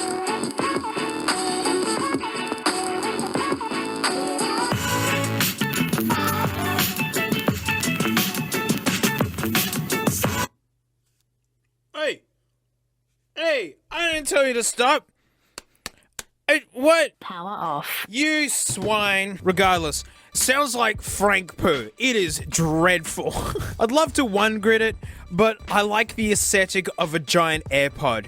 It's totally got me. It's the only thing going for it is the fact it looks like a giant AirPod. I'm sorry, this one has just started playing over in the corner. The sexy speaker lost the signal, but old mate's still going. This one's still going. They're both still going. Sexy speaker, for shame. Oh gosh, how do I use the microphone? Mode? FM mode.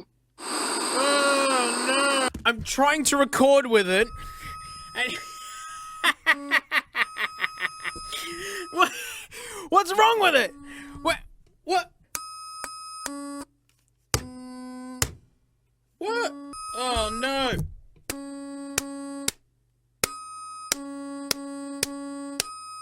I don't think we ever have to listen to anything that was recorded through this.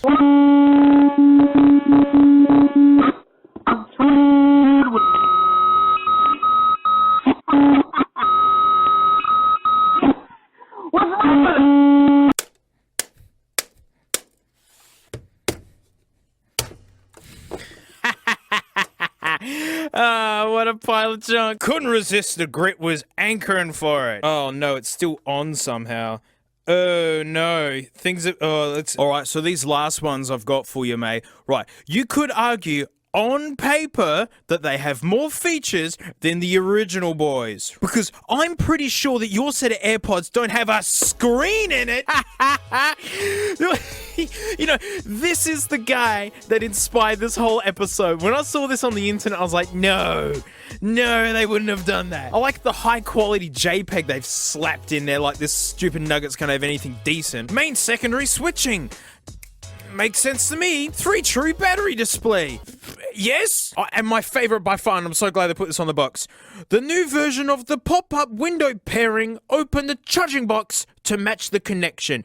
That's one word and no full stop. Love it. Popover pairs new upgrades. I mean, everything on this box is information I need. I love this little sealer quality here. It says 100% original, real capacity. In other words, means nothing.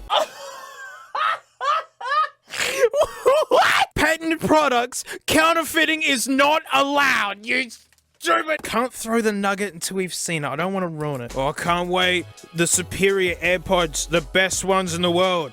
You also don't have a screen in it. Oh, wait, this is a... We'll get to the Nugget in a bit. Oh, you're kidding me. It's the exact same cable. The exact same... Why is this box so big? There's nothing in here. There is nothing in here. Oh, the Manuel. Oh, goody. Oh, I love it when they fold out like this. Blah, blah, blah, blah. We can figure it out. Here we go. I'm excited. Whoa. Hey, wow. These are way squarer. And look how scratched the screen is. Is that a screen protector on it? Okay. That's okay then. And again, trying to make the micro USB look like lightning. This is weird, man. It's got that JPEG on it. Hang on. The pixel density is okay. Hey, if I turn off some lights around here. Oh. It's okay. Oh, wait, it's made out of nothing. It feels like it's going to snap. Wow. Look at that. They actually got the size. The case is chunkier and it's literally a brick. I'm not gonna lie, this screen is actually really handy at the moment. You know, it's actually telling me how much battery it's got. It's helping me pair it to the phone. Like, they're flocked, and because they're the proper size, they fit fine. OM goodness. They're okay. They're okay. They've got bass and top end, right? Wow. I would have rather spent my money on some KBs or KZs, right? Which sound fantastic for being cheap. Like, it's that kind of cheap good. It's the fact that it's got bass and top end. And the screen is fun, and I gotta see if I can get a picture of Bitey Frank on it. How do you get photos on this stupid thing? It doesn't say. It doesn't say. Oh, what? I've just done the rounds with this guy with all of my computers, and I can't get it to USB talk with anything. I don't know how to get photos on it. I don't know. Oh, it's such a bummer. Well, at least I can yell into the microphone. So, like, I finally found an employer that totally fits my lifestyle, mate. He's all like, nah, man, you don't gotta do no work, mate. Nah, you don't even have to get out of your filthy floor, mate. But it's like, only problem is, like, he's not paying me nothing to do it. And, like, the short answer is I'm self-employed now. I work for myself, hey. I haven't fixed any problems, though. The microphone's okay. You know, it's actually probably on par with the regular AirPods. They've never had good mics. That's wireless for you. At least you didn't lie on a box like this guy with the HD microphone BS. This is me trying to record it.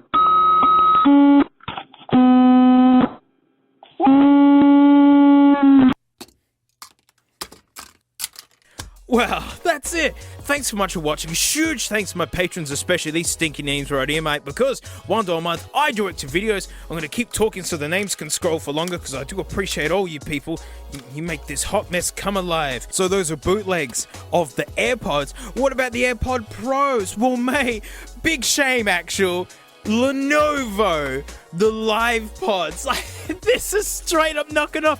Lenovo, I thought you were above this. The Live Pods. So we're going to have a smell of these and just see what all the hoo-ha's about, and you know, if they're worth being just kind of cheap bootlegs anyways. So thanks so much, mate. I'll see you all next time.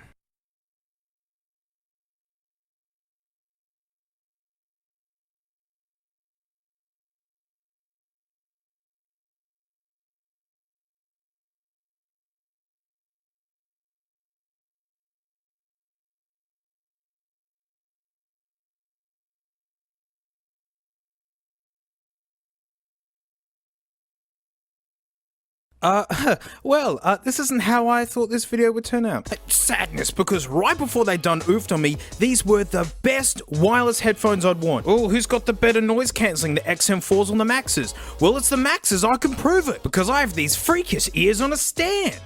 Now I needed something ear-damagingly loud around here. Oh wait, I used to work full-time as a drummer.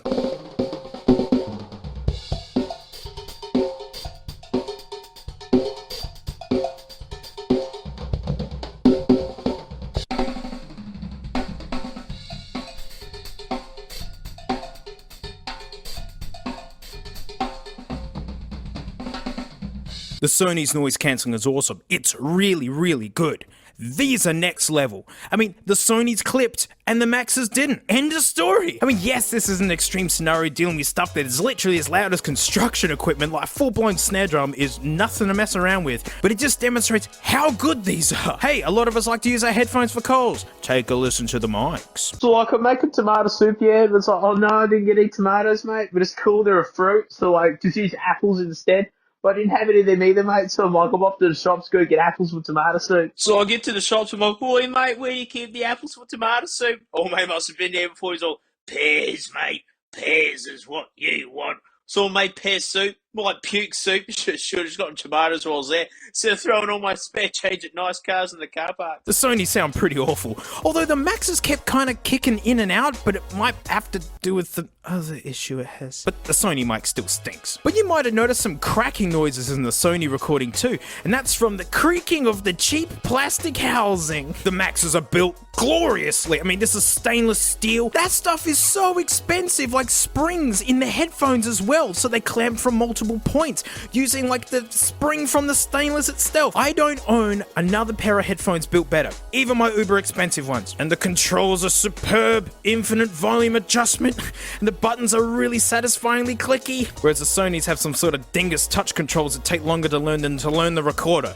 Just learn the recorder. Well, yeah, these are built gloriously because they're not $500 here in Australia. Mate, they're $900. Forget your currency conversions from Freedom Eagles to Dollary Doos, mate. We pay extra down here and the cost is $900 jumpy boys. That's really expensive, although sadly it's play money in hardcore headphone land. Oh look, it's my favorite listening headphones, the LCD2s. A bargain at $1,500. Well mate, that's not bad for genuine audiophile grade wireless headphones. They look awesome, and I bet the noise cancelling is amazing at that cost. Well, actually, they're open back, so all the noise literally goes straight in. And also that means everyone can hear what you're listening to, more likely S Club 7 playlists. And mate, they ain't wireless. Here's the cable for them. What a chunkster, hey? Well, I'm glad you like it, because there's two of them. It's mate, like, that's not... The cable's only as long as the road that leads to the local bakery, mate. Totally not inconvenient at all. Ah, there we are. Oh, wait. Ah, there we are. Oh, wait.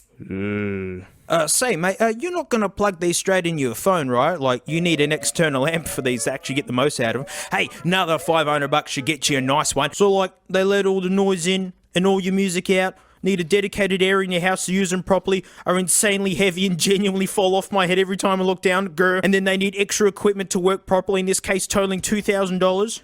Can I have 4 of them? These just need your phone. Now, I'm sure a whole bunch of you are pausing going like, huh, what? Like, $1,500 for the rat's nest that, like, you can't take anywhere and literally for just using at home? Why do these exist? And the answer is soundstage. That's how wide and 3D the music sounds. And mate, that's when open backs excel. These are beautiful. Oh, look, it's the Herder 600s by old mate Sano, like the referee for all my headphone vids. The benchmark for audiophile sound. So huddle around the ears, kids, and we'll listen to these versus the Sonys.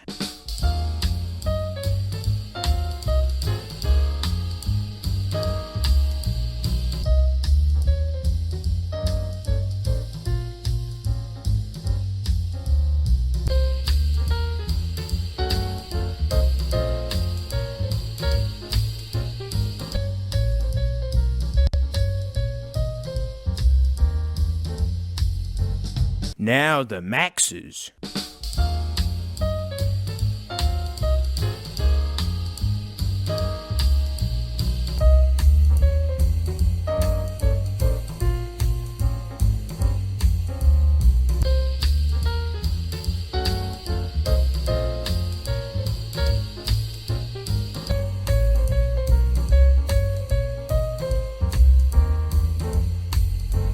Now how about the Sonys versus the Maxes?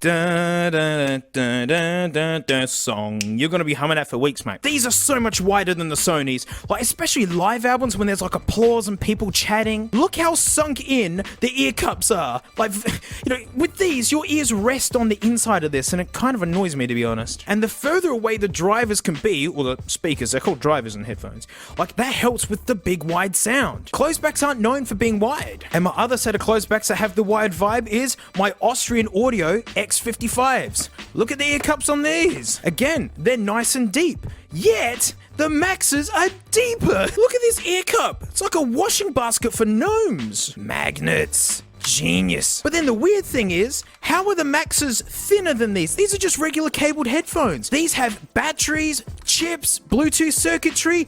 Look, and yet these are deeper.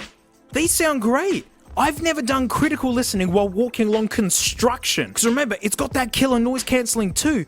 Like, you can hear the chair squeak in an orchestra pit while walking along a busy road. No other headphones have done that for me. So like, the Sony suck then, hey? Then like, no one should buy them. And like, if you see anyone wearing them, you should slap them off their face and go sub to Dank Pods. No, guys, these aren't in the same league as these. With specials at the moment, you can get 2 pairs of these for the price of these. Not to mention the Sonys are part of a package. Because you also get this slamming hard case with like, you could put your beans in there. Hang on. Get. There you go. And inside, you got all the cables you need, adapters, charger, and then you can just geniusly put them away. This tucks in like that. Oh, look at that. Oh, my Puxel. This is a headphone kit to go. You stuff it in your bag. You got all the cables you need.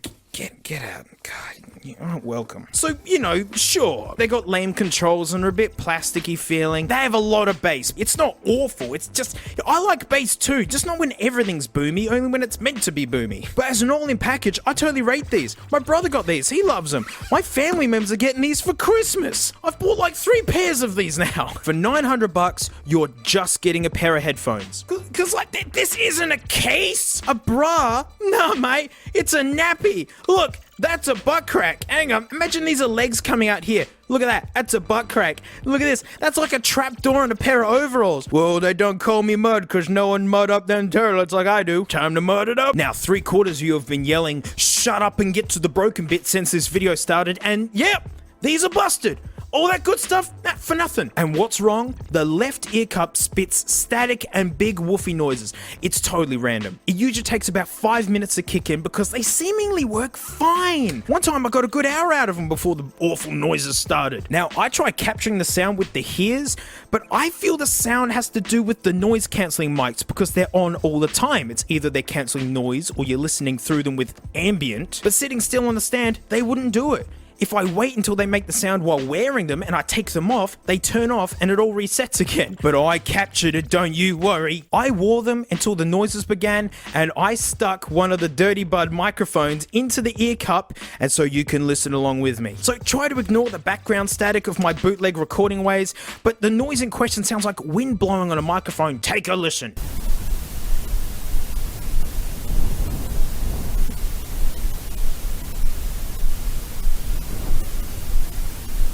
Now, I tried all the troubleshooting steps. I made sure all my junk was up to date, tried them on different devices, made sure these were charged. I was trying to not use the butt crack case because they suck. It's worse than just being useless. Look at this. They hit together every time you take them out.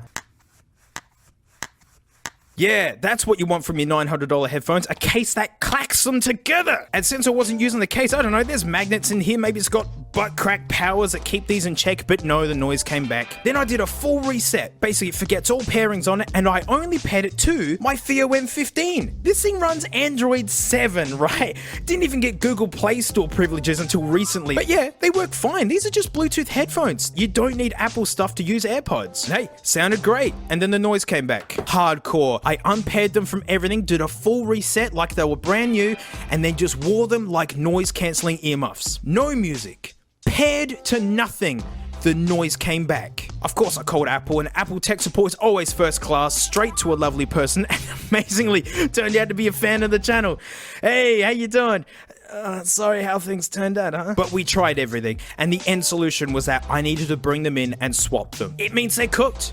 A busted pair of $900 headphones. Basically, within 2 days of using them, boom, they were no good. Now look, quick shout out to the Rundle Apple Store, as I rent a work machine through them, and they gave me reservations to get a set as soon as they were in. I didn't have a pre-order, but they got some for me. It was so cool. And then, super kind gesture, they offered to swap me another pair to get this video done. Only problem is, they only had them in silver and black. I wanted green. But in this day of, hey, AAA games, yeah, where it's released in beta and then finished with a 50GB patch later, but only if you're paying full price, I'm pretty sick of stuff coming out by big companies where it's just not finished. Because, you know, there was no special deal with these. I paid the 900 kangaroos. And a swap is super kind, especially the fact that these are completely sold out and they had some. But I grew up in the country, right? Getting into the city and back, that's like a 3-hour round trip.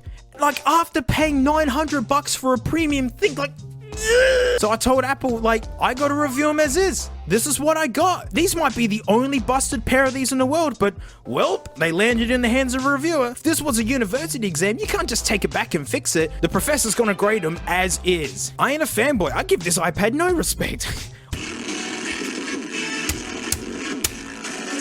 All my monitors are Samsung. I got a gaming PC. If it's good, it's good. And these headphones in my hand ain't good.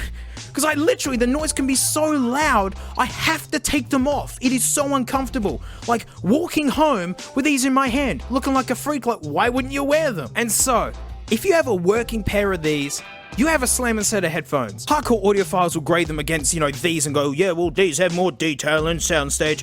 Yeah, well, not walking alongside a bus, they don't. I've never heard music in detail like this in such noisy areas. I love the soundstage, especially for closebacks, and the fit and finish is just first class. These are $1,500. Look at this rat's nest. The case is like the dumbest thing ever. It's so dumb. Look at that. Dust and junk can get straight in. Luckily, out of anything, the third party can get you another one of these. And like, I think people would have been less mad if it just didn't even come with the case. If it was just the headphones. Weird psychological thing like that, because it's so unclever. But hey, my pair stinks smelly butts. It's just so disappointing because I really like them. And then these proceeded to let me down like no other headphones had. Like, literally unbearable to wear at times. Gopping. Yes, I will swap them out for a working pair because, hey, who knows, I might get another dud pair and, mate, we get 2 videos out of it. But that's it. Thanks so much for watching. Hey, huge thanks to my patrons, especially these stinky names right here. $1 a month, I direct a video. Thanks to them, there are no ads, and the reason I can afford these. So, what's the first thing that comes to mind when I say iPod Touch? That's right, Teenage Mutant Ninja Turtles. Look, it's a Turtles accessory kit. There's so many awesome features. Like, elaborate, or like, that's it? You're just gonna claim that? Shell Shock, that's actually a cool Noiser track. What are they, a manga now? But yeah, we're gonna bust this open. I mean, it looks like someone has at some point, but then has partially resealed it, and I hope everything's still in here because I haven't checked. Could be the worst after show ever. But hey, I'll see you all next time. Are you licking the cactus? Are you licking the cactus? Is that what Frank likes to do? Is lick the cactus? You're a supervillain, Frank. I can't get you a laser beam for Christmas. I bought the beans. I'm actually excited. Samsung are going for something no one else has tried, and frankly, a very neglected area in the headphone scene. Isolation headphones are like this, you know, they're earplugs that go right in. Some folks can't stand the feeling of these. Talking while wearing them sounds awful, and they can get gross too. Not to mention potential ear problems from stuffing wax down the backs of your ears until it's too hard to clean out. The AirPod Pros, I mean, they're a similar setup, but they don't go nearly as far in. It just needs like a simple seal because all the noise cancelling happens electronically electronically with software. But even this really clever halfway house isn't suitable for everyone. I know lots of people like to do their listening at work, but they can't wear isolation headphones. They have to be able to hear someone calling out to them or have to be aware of their surroundings, but they just want some background music while they work. The AirPod Pros have a pass-through feature so you can hear like they aren't in there, although it sounds a little bit robotic and odd. And the original AirPods, they're just dirty buds on stilts, right? No seal, no noise cancelling, but maybe this shape doesn't fit your head. I feel ya. You know the old saying, if they don't fit, they sound like shit. I've tried headphones that don't fit. They sound bad to me. These fit my ears great. It's why I like them, but I get it. This shape is weird. But what if you literally just hate the stems on these guys, or even less than that, you purely just don't want to give Apple any money? The beans. Speaker is at the bottom, so it almost seems upside down to regular headphones. No rubber tips or anything, except for these wing bits which you can swap, which I'll get to in a bit. In the big headphone world, you have closed backs and open backs. Closed backs keep the noise out, and they usually have stronger bass, but the sound can be more, closed in. Open backs may not be as bass heavy, but they sound super wide and 3D. They call it sound staging. So here we have the closed back, and now open back true wireless earbuds. They don't seal, they just sit on your ears. But why am I getting so excited about these? Because they have active noise cancelling. So open back style, stemless, true wireless headphones that can also cancel noise. That is wizardry. And it gets even better. This logo right here. AKG. Who's AKG? Just the inventors of open back headphones in the late 50s. I even have a pair of them. AKG, made in Austria, the home place, mate. K50s. Whoa. Basically, AKG are the guys for open back headphones. So beautiful. And they've been steadily improving over the years. They never rush their flagships out, mate. You wait for those babies.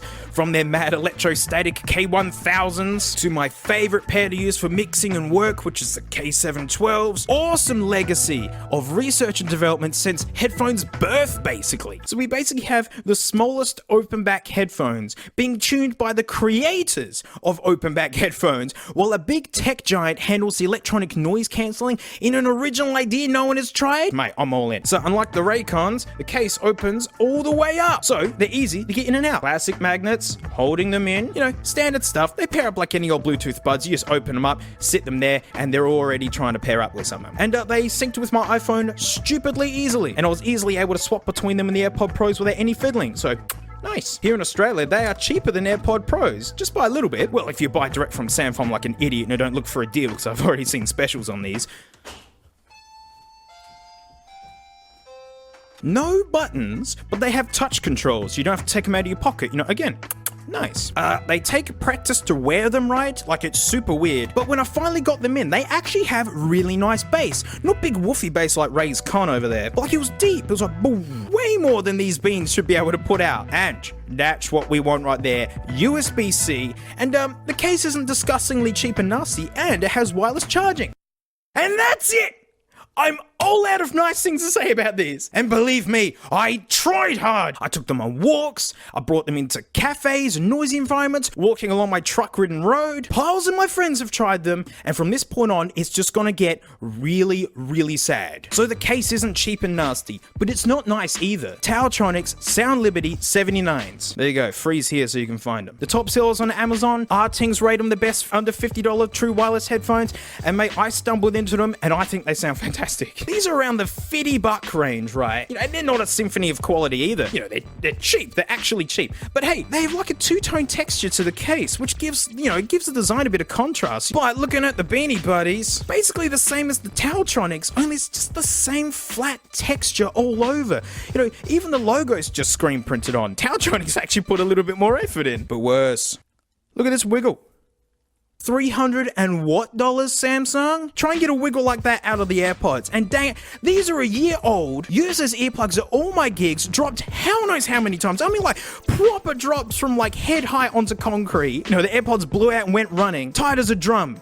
This is out the box wobble. Wonder why they're still perfect? Look, Apple put in a metal hinge. They knew where it was gonna break first and overbuilt it. This has got the hinge of like cheap Amazon headphones. Also, these are like a bullet. These are slightly hollow feeling. My drum hardened, gym ruined, calloused hands just feel, they stay in there good, right? La-ti-ta-ta. These boys are waiting to run away. So the bass is good, which is true. They're adding extra bass, but it's okay. It's not super boomy. But these honestly sound like a soundbar rig for your TV. A stick and a subwoofer. Really nice bass, but teeny thin everything else. It's like the mids don't even exist. It's not awful. At a first listen, they seem okay. But then you put the AirPods in. These don't have heaps of bass, right? They're really balanced and clean. They're almost like reference headphones. And I can understand why some of you might not like how they sound, you know? But worse, the AirPods sound wider because the top end stuff is way better. It's like the sound isn't awful, it's just mediocre. People have complaints about the AirPods too, but these guys make up for it with the amazing noise cancelling.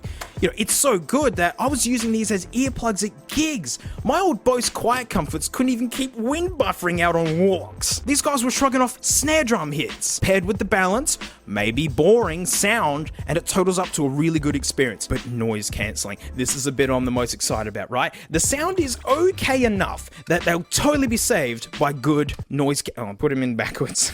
Especially since they don't go in your ears. You can just talk to people normally and then just press a button later and make them go away. These would actually exist in their own category.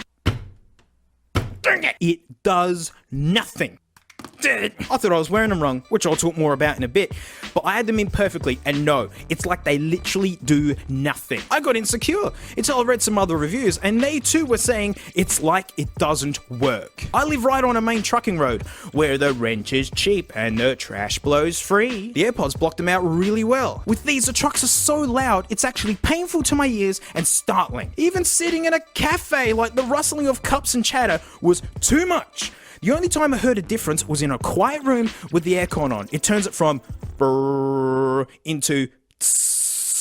So not quieter, just different.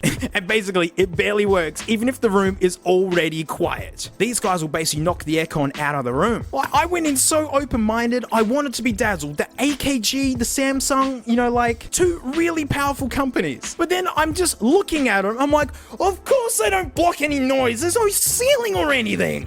It's just as I thought, but I really wanted to believe Samsung did something wonderful. You know, if they called it noise cancelling, you know, doing more reading, they're like, oh, it just cancels a little bit. But like, everyone sees noise cancelling. Best fact about the Beans noise cancelling, right? You lose 8 hours battery life if you use it. That's hilarious. It's like burning money to stay warm.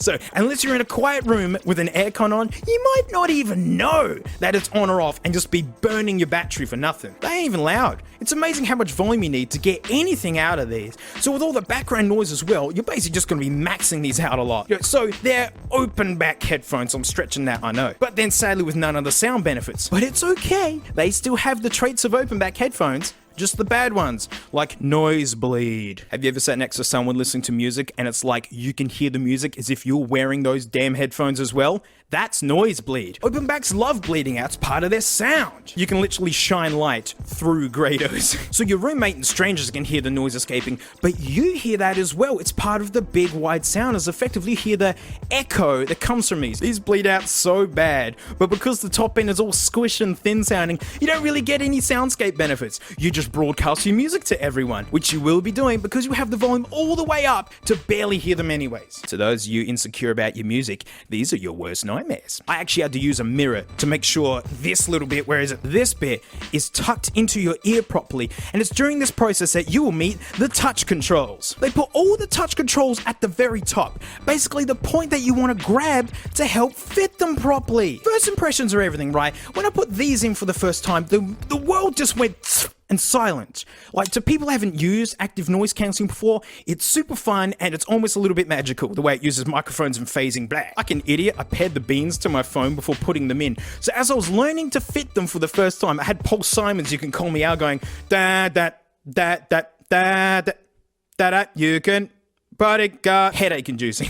Samsung, did you even try these for yourself? You put the touch controls in the perfect spot to cause maximum frustration. The top bit's the hardest bit to fit right. Every time I go to adjust them, I stop my music. When I pause my music and take them out, I accidentally start them again.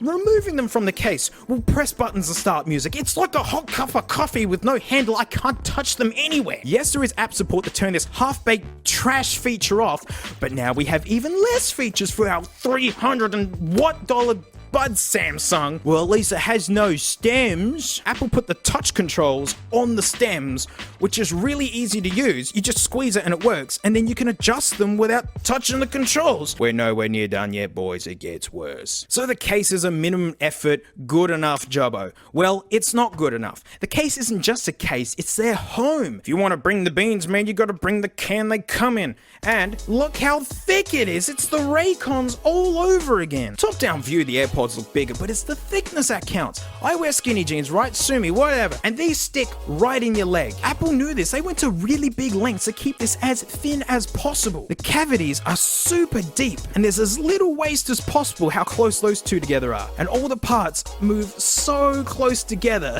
And look, the lid extends beyond 90 degrees in that tiny space. All to keep it as small as possible while being as easy to use. You know, like actual engineering efforts. Let's look at the case for the beans. You know, no wonder why they feel so hollow. Look at all these big chunks of wasted space. There's nothing behind that, by the way. It's just empty. The hinge is so sad. No engineering effort made to make the case just as important as the buds themselves, which is how it needs to be. It's not a case. It's their home. It's part of the deal. And with the bronze, it actually looks like a cheap makeup container for children. I'm not even done. Even the box sucks. Look. Apple's been just putting a thing on a box and just going, look, it's a thing. Check out the AirPods. They've been making stuff like this for a long time. AirPod Pros, you know, of course, they do that. Same sort of deal going on, you know. Are we ready for the bean box? Like, come on, Samsung, get your own identity, mate. At least Apple centers the font. This is the look of someone comfortably in second place. Book, doodler, they keep the jargon on here. I've already pinched the Apple sticker, soz. They give you this really nice little quick guide. That's it, that's all you need. They're just headphones, but then hiding under here. Look, we've got all the bud bits, so you can make them fit your greasy head. I wish the beanbox had like a ring pull like baked beans. Oh. Oh, they just don't open up like an Apple box. There's a cable hiding in this thing here. I don't think there's anything underneath here. Just a piece of double-sided tape that gave up very easily. You also get these things. Because the tops of the buds, where are they? That's the hardest bit to get to fit. They give you these to like adjust them, like to put different size ones in there. Now, like I know if they don't fit, they just sound bad, right? And this isn't very intuitive looking, right? So I sort out the quick start guide. We got this package, right? You get this warranty mess, right? Which is every friggin' language. And, you know, it's just copy paste from their legal department. My favorite. Don't we love reading long-winded, hard to read tiny books? Oh, sign me up. Oh, can't wait. Quick start guide. It's like a phone book for mice. Look. They printed every single language and just gave it to everybody. It's basically just copy paste from their engineering team. Like, it's just so clinical. Give them all the info and just leave them to figure it out sort of thing, but not actually. Right? Because how they fit is paramount. I thought there'd be a whole section about the changeable fitment bits. There's a bit about fitting the beans themselves, but no, nothing about the changeable bits. Only this little bit of text here saying, don't mess it up. So yeah, I guess these aren't important. I love that. Look how tiny that hand is showing you where the touch spot is. Never mind that your whole finger is bigger than the dang things. And it says like, for more information, go online. What, you couldn't give me enough information with all of this paper? Thanks, Apple. That's actually like super colorful and looks kind of fun to read. And like you just get right up to speed. Cheers, mate. And they managed to do it in all the languages as well. I made sure to try these on heaps of my friends, right? And at best, they said, oh, they're okay. Then they tried the Taltronics and went, oh, wow. And then upon coming back to these, they went, oh, I don't like them. My personal trainer, a good friend of mine, he's a Dirty Bud daily driver. He's the one who got me into the mindset that he can't wear isolation headphones at work. Someone might be pinned under a heavy bar and he has to go and rescue them. He was so excited for these, and he hates Apple, and he's a big Samsung guy. He brought his Samsung Galaxy over, he put them in, and all he said to me was, I am sad. But what the heck? This says sound by AKG. Why does it sound like it was made by OKG? Warning, we are reaching critical sad. So if you're under the age of 30, please go to bed right now. I don't care what time it is, wherever you are in the world, mate, just go straight to bed. AKG was founded in the late 1940s, started chuffing out good stuff. In the mid-90s, AKG was bought by Harman Kardon, and they kept on trucking. But in 2016, with sales down, Harman Kardon cut costs everywhere, and basically AKG gone. Then the whole lot, Harman Kardon included, was sold to Samsung. All the AKG engineers are gone. They haven't made new pro stuff since. The K812s are the last of the breed right before it all ended. You know, no researchers, production of what they already make is being moved to China. Basically, the recipes those guys figured out to make great headphones is just being sold to the cheapest manufacturer. You know, they used to be handmade. Basically, Samsung just slaps a name on anything they like. It's their brand now. They're allowed to. If AKG wasn't part of the deal, I bet it would say sound by Harman Kardon instead, and then sound exactly the same. It's basically just sound by company we own. And I'm not just being an Apple fanboy and bashing. I have tons of Samsung stuff. My ultra wide, love that thing. 4K telly, love that thing. I use Samsung micro SDs in my mod bills. If it's good, I'll use it.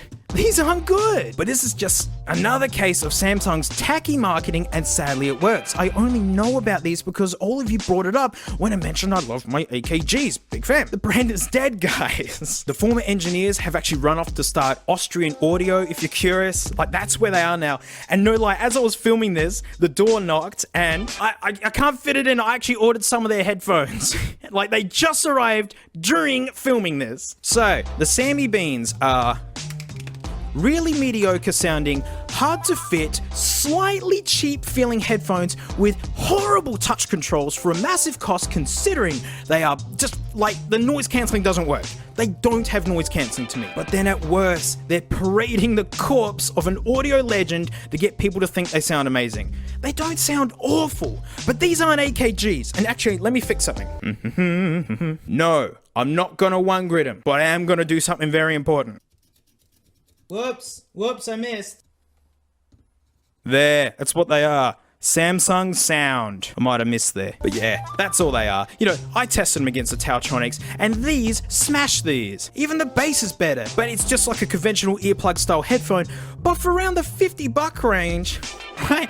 I actually sometimes prefer these to the AirPod Pros. My friends agreed. No one wanted the beans over these. But that's it. You know, big thanks for watching. Big thanks to my patrons, especially stinky names right here. You know, I don't have to do lame sponsored spots. You know, I bought these. Shame on the beans. But for $1 a month, I directed videos and, like, no lie, decided during the filming, I'm actually going to unbox the Austrian Audio headphones. You know, this is where AKG is, right? And, you know, these weren't cheap, but there's special things about them that I'll discuss. So maybe this will be a horribly boring after show. I don't know, maybe next week's Patreon will be better. I don't sell myself too good, but I'll see you all next time.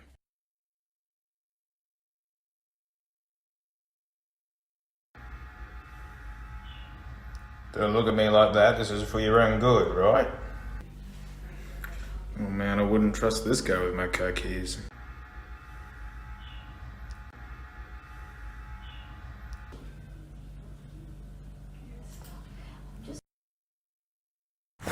Yeah, this year's been rough to this old girl, mate. And speaking of that, it's nearly the end of this trash year. At the end of the year, I always like to do a big cleanup, and I've been going through my hoard of just this mountain of nuggets, and right at the bottom, just these delicious bootleg iPods. They've sifted themselves down to the bottom as more relevant and frankly better things have piled in on top. And instead of teasing you with these one at a time, I figured since we're nearly at the end of this year, the trash year, mate, let's have a bootleg bonanza. And hey, we know why these things exist. Back in the day gone, well, hey dad, I want an iPod Nano for Christmas. Like, I know they're heaps expensive, but like, I really want it, and that should be a good enough reason for you to get me one. Now, son, what's wrong with your Samsung? Yup! It's even got its original yup bag. Look, it's even got its original yup phones. Oh, I never noticed the old mate's gold hanging off of it. Yuck! Ugh. And let's be reasonable, son.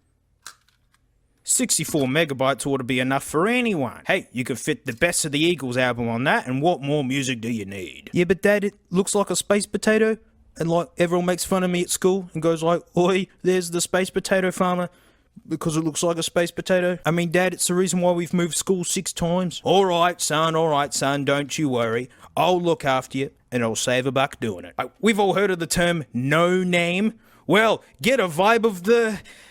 Well, I mean, it's called the... I mean, let's check the barcode. I mean, is that the logo? Is that it? Ross. That's all we know, is just don't put it straight in the bin. Boy, am I tempted. I mean, even this thrash nano, you put it up along this side. It's still like me versus this guy that she says not to worry about. That's silver. It looks like it's made out of, like, cans. How does this open? Oh, we got a name. MP4 digital player.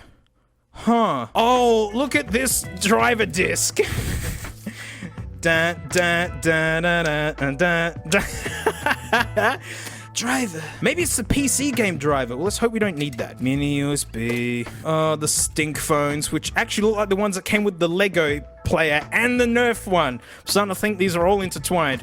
Well, you know, I've got the Mojo standing by to blow them up, so, you know. Ooh, this is flocked a little bit, which gotta be luxurious.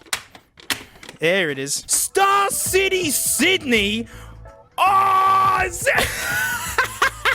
this like a hotel chain prize or something?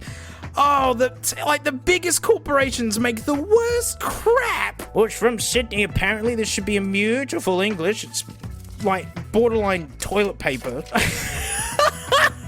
On the topic of who owns and makes this thing, thank you for using the MP3 digital player of our company. Like, hey man, what company do you work for? Yes, it's AMV. A patron of mine has actually made this little thing for me to hopefully convert to AMV. So, you know, here's hoping it works. There's nothing wrong with the manual. It just belongs to no one, frankly. I still don't know who made this. Oh boy, yep. Oh look, pre-tangled. Hey, that's how you fix it. You just got that. There you go. As usual, they sound like kids' percussion. Oh, they stink. Like, they smell like they've been blown up already. They probably have. Free dog poo bag. Ooh, vented dog poo bag. You gotta share the smells. All right, here it is. Arming the nugget. Eyes up, everyone. Eyes up. Here we go. Can you even see that? Because I can't.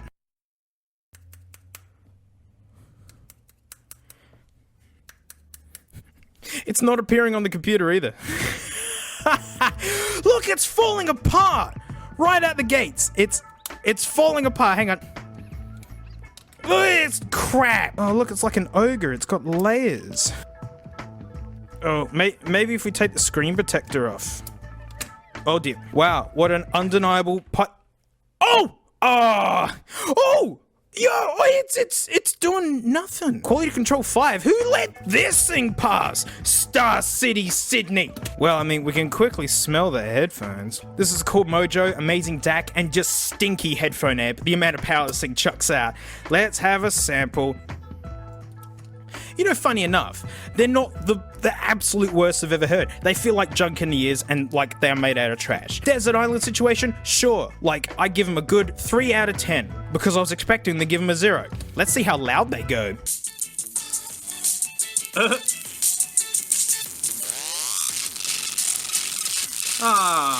That's not that loud. Oh, wow, they're getting real hot. Oh, they stink.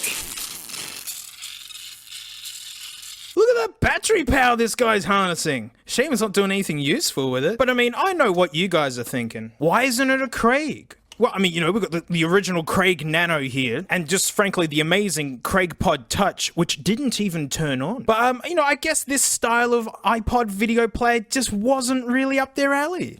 Or maybe they just don't stoop this low. They stooped this low. Of course, old mate Craig had to have a go. Oh, it's just reeking of quality, just like the other one. And yes, I know Craig still has a website. Yes, I'm well versed in the lore and story and current progress that is the March of Craig. And of course, we gotta keep this in good condition and put it back when we're done. Remember the day I found my Craig. Oh, it's lovely. Oh, hang on. It wouldn't be a Craig if it wasn't absolutely cut. 2013? That's not that long ago. The usual treasures. Craig, why have you made them inaccessible? Why are you hiding your treasures? Oh, mini USB cable, we don't need another one of them. And these are the most beige looking Craig phones I've ever seen. Oh yeah, that peels off nice. Hey, you know what? The cable to this, not absolute garbage. It's not good, but I mean, again, 3 out of 10. Nice score. Knockoff of the first gen Apple earbuds. You know, like lightning headphones were out when this thing was made. Usual protocol, everyone. Stand back. I'm arming the nugget. Here it goes. Here we go. Is that the same loading as the other one? Craig. Yeah, Craig. Well, we've gotten further with this one than the other one. All right, it's appeared on the Mac. I'm going to drag some junk into it and see if it works. All right, ejecting. Over to you, Craig. Over to you, Craig. I pressed eject. It's not ejecting. Oh, there it goes. Ooh, wow. Oh, look at that animation. That's not a JPEG just being scaled. Right, I gotta see if this video conversion worked. Because, like, that's all I live for. Oh, that's... Menu is the button. Come on. Huh? That's not a video. You gonna... Yeah! Yukari, you genius! Look at this! We're looking at Trek on a crane! Where's that speaker? Power on. Bluetooth mode. You always say that. Auxiliary mode. Yeah. Watch how quickly we get demonetized, alright? I can only show a little bit, everyone, alright? You ready? I'm gonna yell over the top of it. Look, shut up. There you go, look, it works. And actually, it's all messed up looking. I don't want to be demonetized. It's got like a 3D effect to the video. I don't know if you can see that. It's a little bit messed up looking, but I mean, it's playing on a Craig and that makes me happy. Oh man, how do we go back? God, I hate the UI on these. Yeah, you hold it. Oh, it's got a microphone. Oh, I have to yell into it. Oh, look at the recording thing here. Tottle. Is that a fish or a microphone? So like this one time I was playing golf, yeah, and I'm like hitting a good drive, yeah, and everyone's just yelling at me and it seems funny. But then I learned that you actually have to go to a golf course and you can't just use people's front yards and just like invent where the hole is and all that sort of thing. Like there's just big divots in people's yards and like 6 windows smashed, man. I had a great time. I'm in jail. I'll have to edit that in later. You have to tell me if it's any good or not. I'm guessing it's not. We know it plays sound, so go on. Let's see if the photo worked. Oh, there it is. Just do it, Craig. Just do it, Craig. I don't care. Just show the friggin'.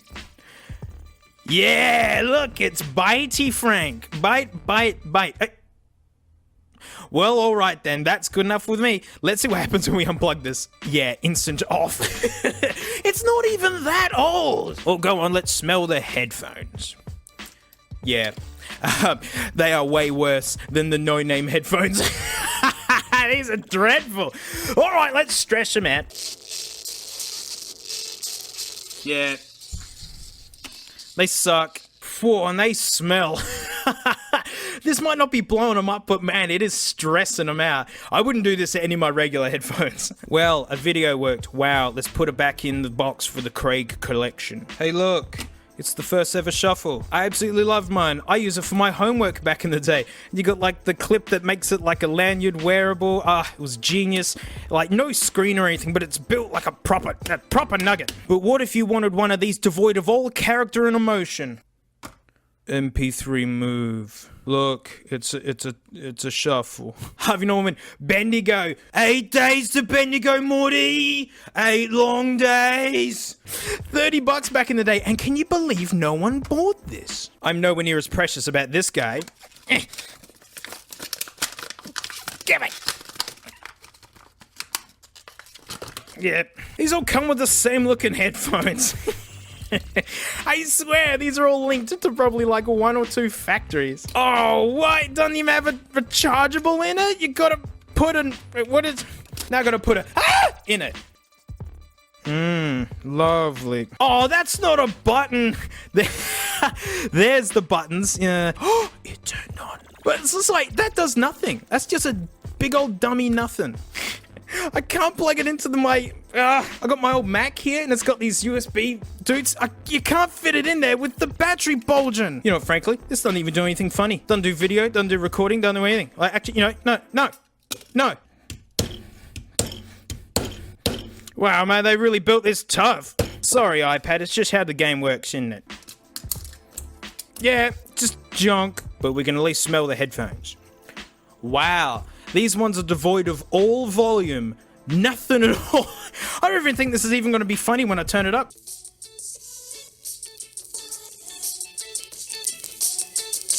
Whoa! Whoa! Oh, they're rattling bad! Wow! Well, they're the worst sounding, but oh man, were they the rattliest. I like them. I mean, and just to show my appreciation for them, let's let them never hurt anyone again. Well, off to the pile with this lot. But those style of nano bootlegs, man, they're common. You can find heaps of them. What if you had one of the Freak Nanos? The screen's actually super nice. Like, this is an iPod that I didn't understand until I finally got one this year. Like, I've rescued this from a cashies. It's actually a super nice thing, and it's got like a touch screen. For how old it is, I don't hate it. You know what I do hate? This. Look at this ridiculous packaging. Look at this! Right, you could cut it here, and I'd still call it excessive for how much space there is here. You know what, this is too hard to keep in frames. Just... There, look, now it's like a book. This is the M7 Touch, also known as absolute low-tier garbage, because I've bought one of these way ages ago for like $1, and it was this exact model. And this is like Pulse, trying to look like a legit thing. Oh, look, that's the same headphones! Oh no, I cut the woman's head off, hang on. I like this, she's like, I'm channeling the power of the nuggets. Ooh, it's available in blue, pink, and black. Put them in your bin today. Absolute crap. I mean, look at that bezel. Wow. You get look how big it is. Laser. I thought it was Pulse. There you go. Like, everyone's just slapping their name on these pieces of junk. Oh, it's got SD card slot. This guy ready. Is it flush fit? Yeah, that's flush fit, baby. And the screen is awful, and it's all scratched, and I don't know if that's a protector that's on it. Yeah, it's a terrible protector. All right, eyes up, everyone. Eyes up. We're plugging in the nugget. Right? We're arming the nugget. Here it goes. Oh, that fits good. Yeah. I just realized it's widescreen. Ooh.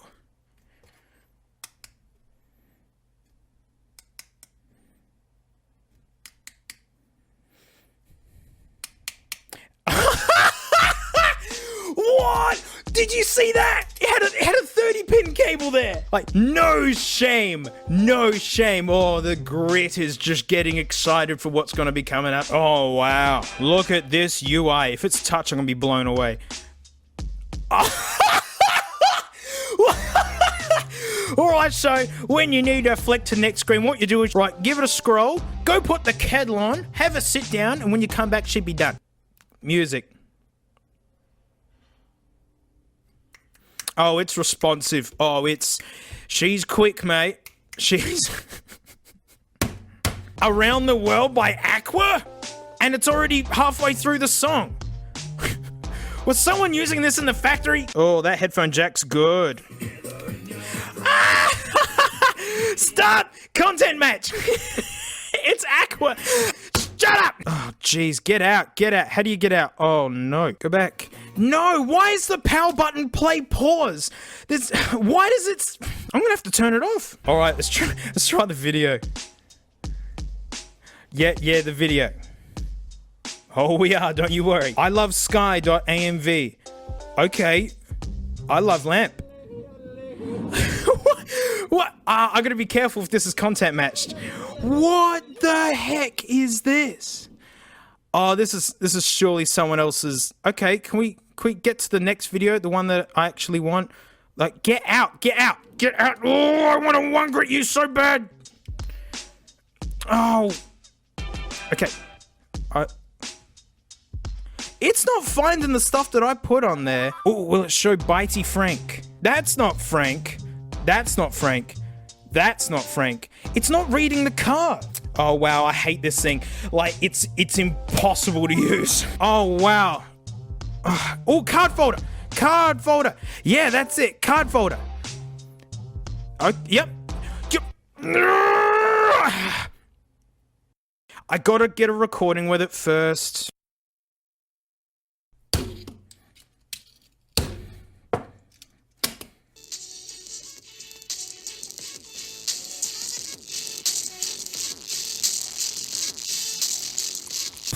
They don't even crackle as good as the last ones. What a load of junk. Oh, look at it still hanging in there. I could still deliver entertainment for you. Well, mate, at least Craig has never stunk as low as to make something like this. You know, maybe this is just a generation they never bothered with. In fact, I've got to take the most valuable bit back. It's nice to know that Craig's got standards and they wouldn't stoop to this level. They stooped. It's actually a little bit closer than this guy because it's actually a square. But these don't play video, so the square is okay. This does play video, so... What is this, a dog collar? Deliciously yellowed, of course. Can you believe no one bought this? Can you believe that I'm the original owner? Alright, there's the dog collar. Oh, it's made out of nothing. And the same old... They're the same! They're exactly the same! They can just stay in there. This was made in 2013. That will guarantee these are exactly the same. They don't say. For once, they don't say. And hiding in the back here should be the Craig disc. I think I forgot the Craig disc on the last one. Is there a Craig disc? There is... Oh, there it is. It should have like the little silver outline to it. Oh, there you go. Put that away. I hope we never need it. No, I just don't care. When you've seen one Craig, you've seen them all. You look, will have the first thing about house antennas. It always does. No, it's actually about how to use it. Display. I'm getting it. There's actually nothing wrong with it. Oh, wristband, also known as dog collar. Oh, lovely. Oh, it doesn't take micro SDs. Nuts. Oh, there's that yummy clip. Yeah, I think Apple does it a little bit better. What a chunkster. I mean, it's a square, but it's huge. What is that? Stupid looking. Oh, I need the cable. This is the cable they gave me, yeah? USB mini. What is that? Is that USB mini? Or is it just a weird looking one? It's a weird looking one. Creak! That's how I'm used to seeing it. That's weird. Or I'd say everyone look out, I'm arming the nugget, or maybe I'm not, I don't know. Weird. Can we ever go?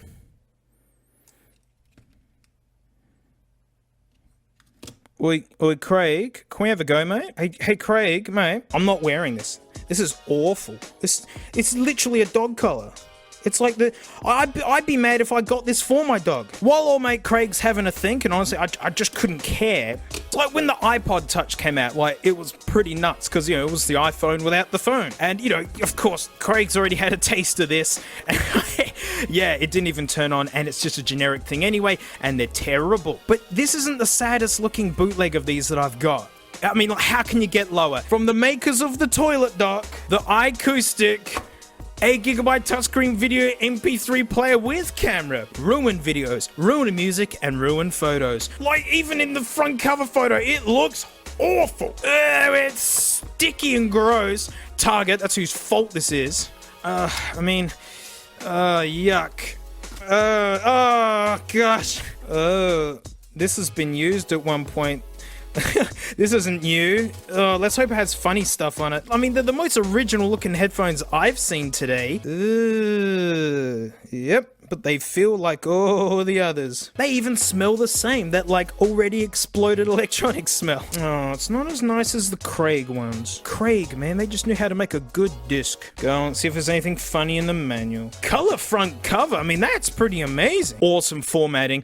Earphone cables may be hazardous to young children. Store the product carefully when it's not in use. Oh, what? Did this come with a stylus pen? Where's my stylus pen? I mean, there's nothing wrong with this. It's actually probably the best manual of the day. Even better than the Craig, and that's not saying a lot. Yeah, there's honestly not really much wrong with that. I'm excited. I haven't looked at this yet. Oh, wait a minute. It's new. Or, no, it's got a 4-gig card in there already. Holy guts, man. Look at this nugget. What the heck? It's like, honestly, it's like an iPod Touch had a baby with a Nano. Like, look at it. Oh, more protectors.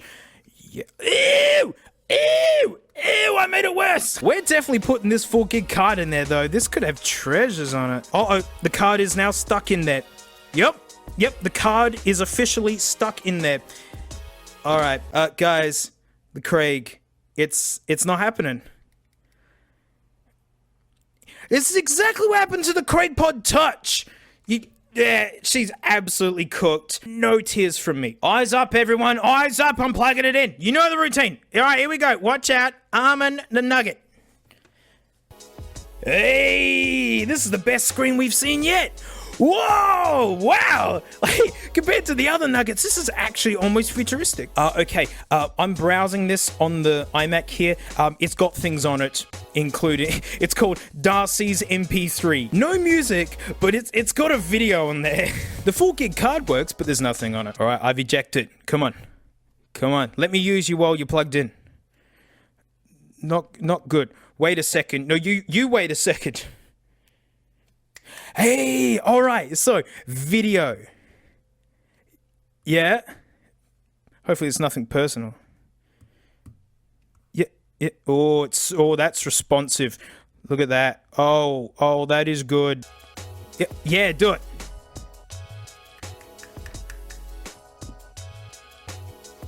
That's a nice backyard, that is. This has a speaker too. I didn't hear anything. This works okay. It's not good, but like for $20 or something, I wouldn't complain. As I don't know how to exit this to... Oh, the UI is terrible. All right, I think I've got to try and put some stuff on this. Oh, mate, she's not quick. Oi! Oh, you idiot. Hey, there it is. Yeah, that's it. Yeah, let's hear it. Yeah. Obey my commands.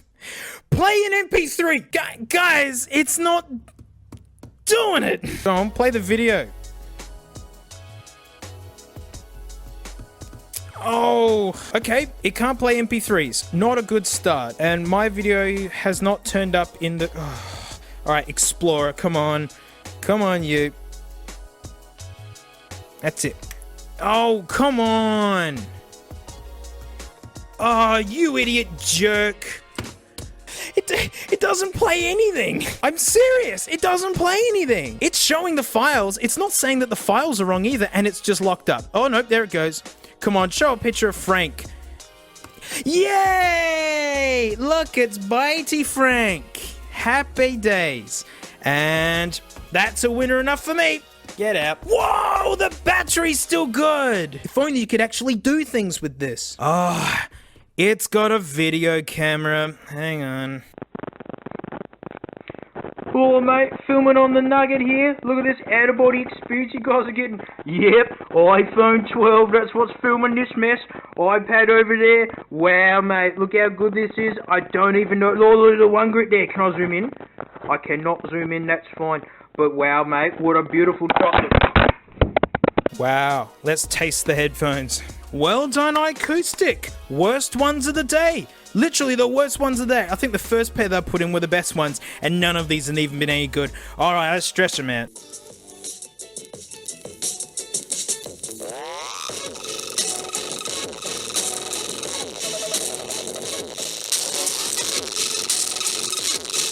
Terrible.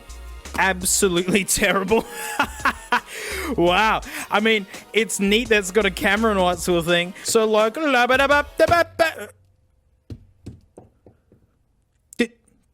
Did that just shrug off a one grit hit? Are you kidding me? Oh, it still doesn't work properly. No, don't you... Yeah! And no one weep for these. I mean, I've edited out so much of the mess just barely getting these things to work. This is actually one of the longest filmings I've had to do for just these batch of nuggets because of how unresponsive and... let it end. Oh, that's still hanging in there. Oh, let's get the group photo. This guy can represent the Craigs. It didn't work. Well, thanks so much. What a hot mess, huh? It was just a bit of fun. Huge thanks to my patrons, especially these stinky names already, mate. $1 a month. I do extra vids. And this week's extra video is actually just completely selfish. I bought these presents for myself, like, because in my studio room, I just love having little gubbins and things around. I bought an iBoy. I wasn't intending to do a video about this. This is literally just a present for myself, and like these aren't cheap, but they look like a really fun like little desk thing. I even got the iMac G3 one as well. No, I thought they were fun. I'm gonna open them. So yes, selfish video this week. For some reason you guys want me to look at AirPods again. All right, well next week we're gonna look at AirPods again, and I'll see you all next time. Who are you sassing at? What's this stink eye look about? Oh, that's your tactic, isn't it? You give the stink eye and then you slink away. Stink eye Frank. cool phones. I love handheld tech so much. Like, as a kid, I was obsessed with phones. I got such a stash of makey old vintage phones. And when I was 16, this was my driver. Slide phones, what an idea, you know? 2 megapixels, look out. Fun fact, my first ever Walkman was a phone. It was actually the one I got after that Nokia, and it was a piece of junk. I'll do a video about it one day. Ooh, did it make me mad? It was fun because back in the day when getting a dongle for headphones was something worth celebrating. Look at that Mankey connection. Oh, you gotta love this. It goes in the side. Yeah. Oh, you think we got it bad nowadays with dongles, man? After the Walkman, I had probably the best Nokia I ever had, and then after this, I had the worst Nokia I ever had. And then after that, I got an iPhone 4 in 2010, and I've been picking fruit-based phones since then. Now, not that I'm having any trouble with iPhones at all, but hey, variety is the spice of life, and one device in particular has really got me warm to Android. My FiiO M15, which is my favorite music player. It runs a really outdated version of Android, but I use it all the time, and it's really got me familiar with the other camp. Only thing is, I haven't really gotten excited about any new phones coming out in a while. You know, it's kind of like laptops nowadays, just incremental updates. Oh, except for one phone. Nah, mate, don't bend it. Don't bend it. It'll break my way. Oh, I want it. Oh, let me have it. A folding display?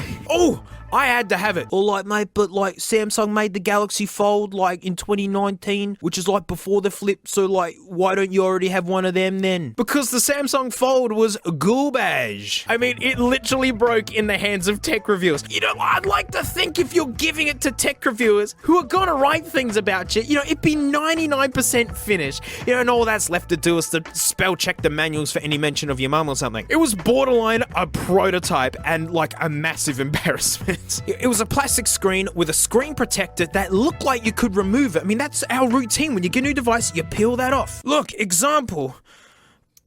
Yuck. And like, if you peeled that protector off, it would destroy the phone. And then like that terrible hinge would let all the schmutz in. It was too fragile. And at its price, it was a huge gamble for folks to jump in, no matter how good that technology is. Cue this nugget. So Samsung had the big keynote event, and then I hear this. We've done the impossible and created ultra-thin glass that folds. This glass is built to last. Every time you fold it, you're not just bending glass, you're bending the laws of physics. Is it time? Is it time for foldable phones to actually be reliable where you can just use it willy-nilly and not worry about it? Bendable glass, heck yes. Incredible hinge with schmutz brush technology. Look, it's got schmutz brushes. The Samsung lineage was all lining up right. You know, the edge phones, then curved displays, then the horrible embarrassment of the Fold flopping. And it all been building up to this, where they take everything they've learned to make the next big leap. Wait, shh, what's that? Oh no. It's the crushing sound of reality, and it sounds like this. No! Oh, terrible, my dingus. Context time. This isn't my phone. My PT at the gym that I go to, Adrian, his wife owned this. And let me tell you, the day she brought this into the gym, I had to see it, and when it was brand new out the box, it was the coolest phone I'd ever seen. It was exactly what I hoped it would be. And that's when the sadness started. Only a few months in, a little line began on the screen, but only a few days later, it got all chewed up like this. Like, once it began, it just accelerated. The screen still works. I'll show you. Turn it on my phone.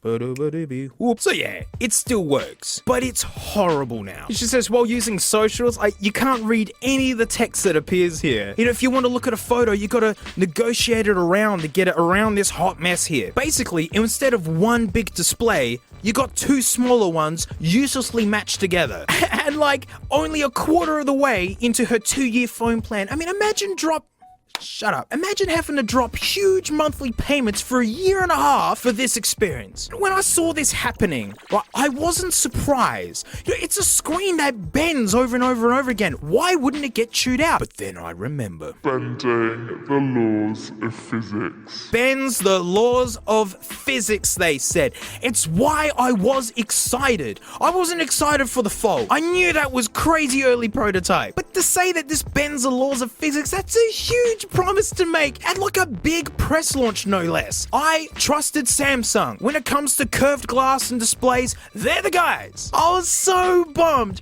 I had to do my own research. There are so many. This guy has the crack only just starting. Like, one poor person has had 3 of the damn things. One guy had it break immediately out of the box. He's just like, time for my new phone. Time to see what it's like. Okay, and crack. Then looking on eBay, mate, there are plenty of specimens to enjoy from afar. And they all look exactly the same as this. Now, if you Google, is the Z Flip made of glass? Samsung literally has a site with big bold letters going, yeah, mate, she's glass. Oh, mate, she's the real McCoy. We've done did it now, mate. We're bending physics. We're bending it big time. Samsung talks it up so hard on the Z Flip actual webpage. Telling you, don't worry, mate, she's durable. Oh, mate, she can shrug off the best of them. She can No, I won't. So much hype, and yet so many people are having this issue. So repairs, right? So most folks have to pay a little bit out of their pocket to do any of the screen work. Well, some people are having to pay hundreds upon hundreds. A lot of people are getting the runaround from Samsung. On the Samsung forums, they're saying, just don't. And besides, it is beyond annoying to have to deal with this at all. Even if the repair experience was flawless. No one wants to hand in their phone for a week or even days for any old sort of repairs. Not having your phone stinks. So when I asked her about repairs, like, she went to the Vodafone store or whatever it is, and the first time she went in there, the lady was like, wow, we've never seen that before. That's so crazy. And when she went back in, I think like 2 months later, they were like, no, there's lots of these, and they all look like this. She didn't bother. She works as a nurse specializing in heart treatment. She saves lives all day. Like, so having to not have her phone for a while, she couldn't be bothered. Besides, if you get it fixed, it'll probably just turn into this hot mess again anyways. So folding glass, hey, that big bold webpage telling us about that. I had to do my own research on it, and looking into it, it's got a plastic protective layer on it. But the thing is, it's one that you can't remove, or else it absolutely grenades the phone. So it's not a protector. Like, if you can't remove it, it's just part of the screen then, right? But imagine a phone case that you can't remove because doing it destroys the phone. That's just called the phone. It's not a case then. Samsung, if you could engineer and completely brag about folding glass, then why can't you engineer a folding glass screen protector then? Like, look how soft this thing is. Like, Jerry Rig Everything proved that it scratches exactly like plastic. Linus was blown away at how soft the screen is. And look, check this out. Her fingernails have been denting the screen. Like, she's just been using this like a normal phone, and it's gotten absolutely hammered. Because all those dents and whatnot, that's not from drops. Because, the screen is protected, technically. That was one of the selling points. It's like, oh, look, it's a nice hard case to protect your amazing screen. Folding glass. Look, maybe if we ignore the absolutely rubbish plastic film that you can't remove or replace yourself, so it's basically the screen, and you got to the material underneath, like, you scraped a little bit out, and you gave it to the glass man, burdened with the knowledge of everything to do with glass, right? He puts a little bit in his nightstand and gargles the rest, looks you dead in the eye and goes, yeah, mate, that's glass. Well, if this is glass, then all I can say is, Samsung, you have succeeded in making the worst glass I've ever seen. All the properties of plastic, but with the price of glass. It's the worst of both worlds. What a piece of junk. I'd be so mad if this happened at the end of my 2-year phone plan, because then you can't sell it easily. That's how I always manage to keep the latest phones, because you look after it at the end of your plan, you flick it, and then just put a little money in and go again. But like a quarter of the way in, and like in some cases immediately out the box. I know there are plenty of folks rocking these and having no issues at all, but there are so many that are having this problem. And at the cost of this silly thing, I gotta mention that underneath, it's a really average phone. And that's what I thought the real concession was. It's like last gen processors and cameras. They have updated the processor though. It's got okay battery, the screen's a lower resolution, it's got a mono speaker with no waterproofing, and that makes sense to me. I thought that was the true cost. It's like, it's not the highest end phone performance wise, but it's the highest end phone for just that amazing business. It's all for the screen, but the screen is literally the worst thing about this now. As I said, now it's like 2 crappy little screens uselessly joined together with this dead zone that you can't do anything with. It's so sad, because when she got it, I mean, what do you do when you get a thing like this? You go straight to work and go,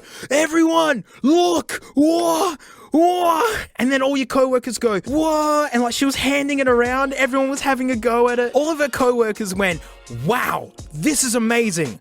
I bet you it'll break. And she said, nah, it's folding glass. Samsung said it's folding glass, and Samsung said it's really strong. I imagine what she's had to deal with from coworkers when they spotted this and gone, I told you, mate, hey? Bends the laws of physics. I hate lame marketing, but this really bummed me out because I thought that foldable phones were finally here. Where the concession was, it's like an iPhone 7, where it's just like you can just use it normally, just don't drop it or get it wet. The classic smartphone, but with this amazing technology. And then I thought the race was gonna be who can get folding phones waterproof first? Who can bring the price down first? But no, this is obviously still a prototype. And look, don't get me wrong, this is still technically amazing. I mean, what the heck? A display that bends?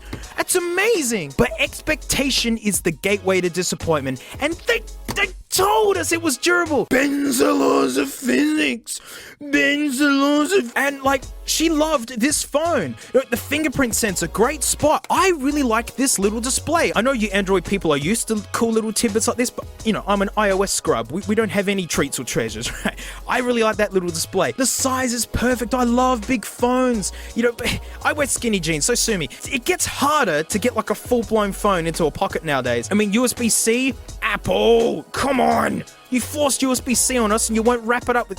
Oh, gosh, I really wanted to love this thing. I've actually been using this as my backup work phone for the last week, and I gave up because this is so terrible. You think you can just work around that? It gets so annoying so quick. Without the amazing screen, this phone really is pointless. And yeah, and now I'm back to not being excited about any new phones again. Well, that's it. Thanks so much for watching. Huge thanks to my Patreon specialty, Stinky Names right here, mate, because $1 a month, I do extra videos. So my little intro there, you know, I mentioned this phone, which is probably my best and favorite Nokia, really good little headphone jack. And then after this was the worst Nokia I ever had. Well, I found one. I haven't looked at it. I haven't even tried to use it. We're going to do it together. And heck, if it doesn't even turn on, I can still tell you the story of like what a super nugget this thing was. And it just been Nokia for me. They just ceased to exist after this phone. And then my next phone was an iPhone. And you know, again, I've been picking fruit-based phones ever since. So we're going to take a look at this and I'll see you all next time.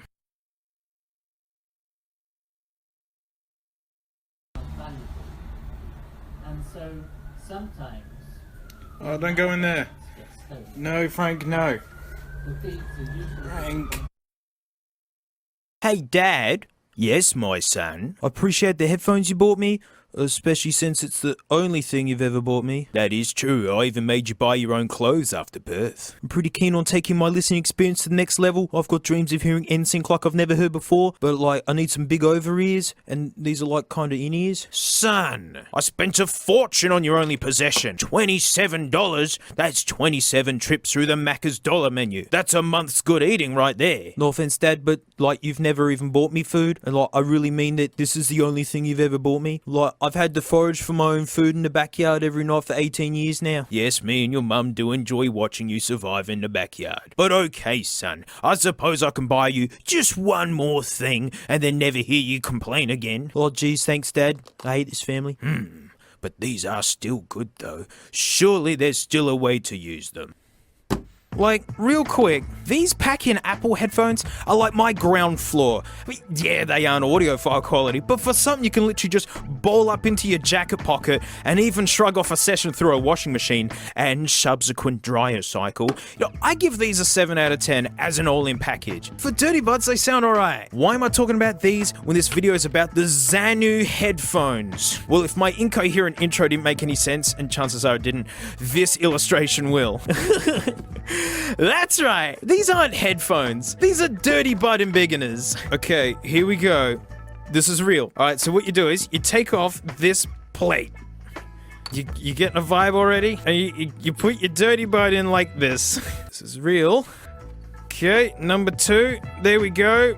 This is real. And now your in-ears are over-ears. Boing! They claim that they captured a bass and send it back to you, yet somehow also say that makes them more balanced. More bass, balanced, potato, straight to the hot biscuit, mate. How do they sound? Well, you know who we got to compare against. It's the Herder 600s by All Mate Senny, and of course, the freakish ears on a stand. So it might seem unfair to be comparing, audiophile headphones against... I don't even have a name for you. But HC600s, I mean, they're like the standard. And it's just a really good reference point of what, like, good headphones sound like. And I know the hardcore audiophiles hate it when I bust these out, because yes, of course, YouTube compresses the audio. It's not a perfect representation. You don't get a vibe on how wide certain headphones feel. But mate, this is a YouTube vid, and it's all just a bit of fun in it. Let's take a listen.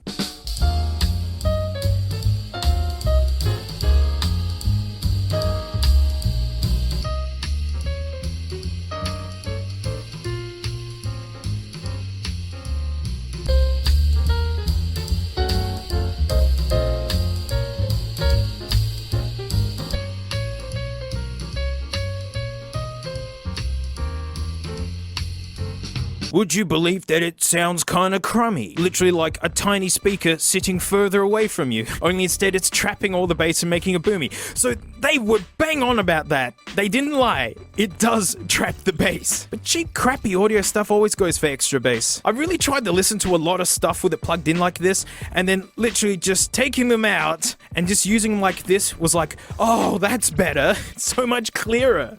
I do have to say, they didn't sound as bad as I thought they were gonna be. I really thought it was going to sound like someone playing you a song down the telephone. But, these are still a 7 out of 10 to me. So it's using competent hardware, but just in the dumbest way. Just because I thought it wasn't as bad as I thought it was going to be doesn't mean it's good. I mean, it's like waking up after 10 rounds of Goon of Fortune and going, this hangover isn't tearing me into pieces at all. It's still awful. But the thing is, they're selling this like it's magic. That the only thing about over-ears is that they go over your ears. Not the fact that these have larger speakers / drivers inside of them. Look, AKG K612s. These ear cups are humongous because it's got humongous speakers in them.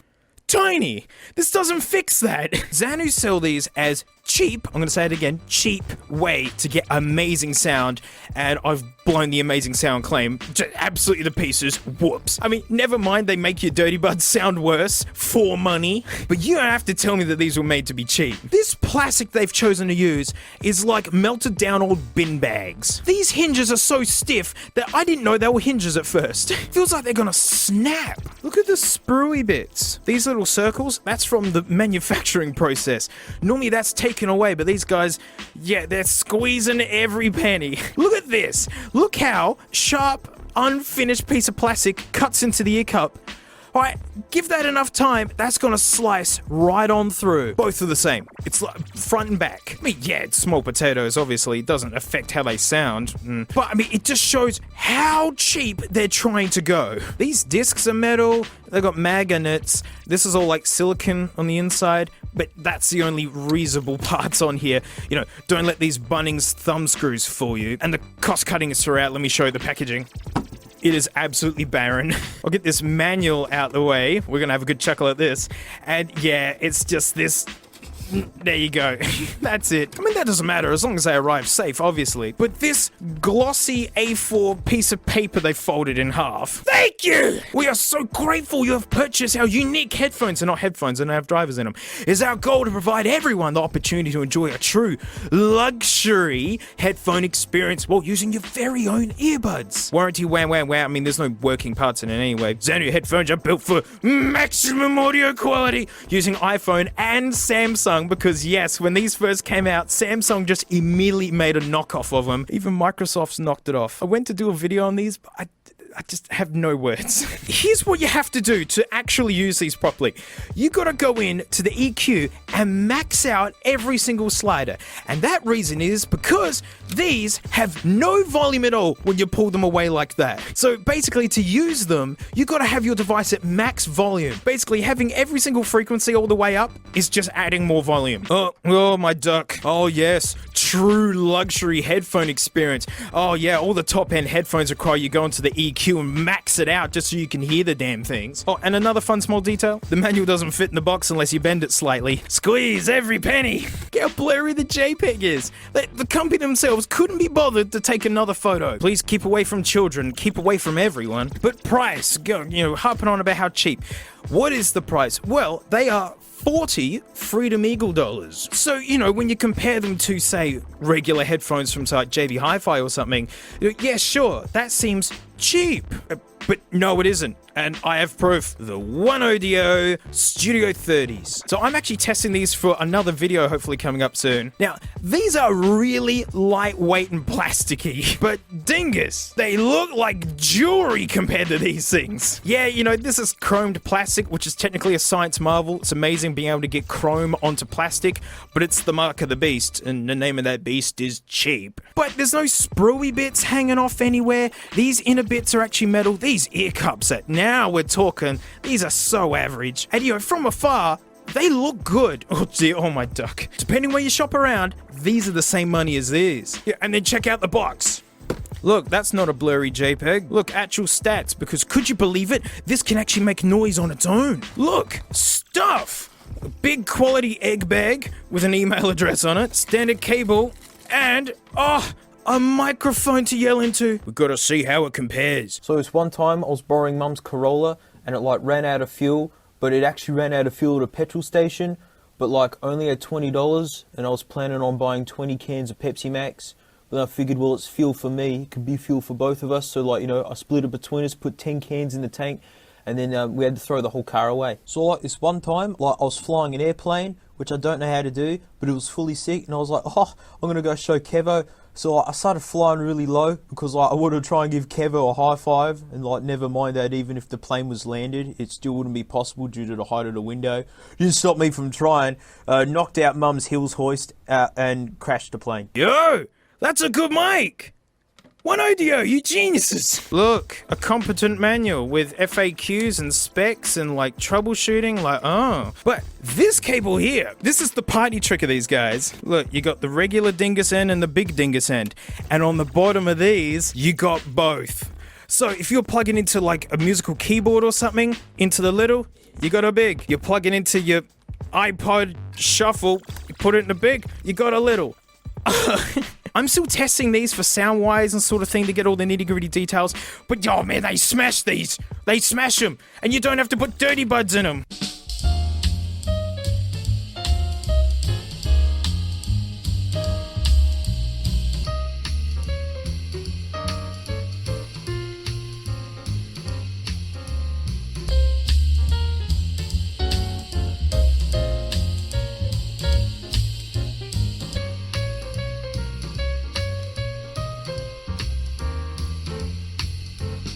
The same money. Another one. Again, I'm testing these for a future vid, but you've been harking out for them. Superlux HD 681s. Open back, so yeah, they let all the noise in, but that's how you get that wide sound. And these are genuinely amazing for the money. Actually, no, look at the rave reviews. They're just good, full stop.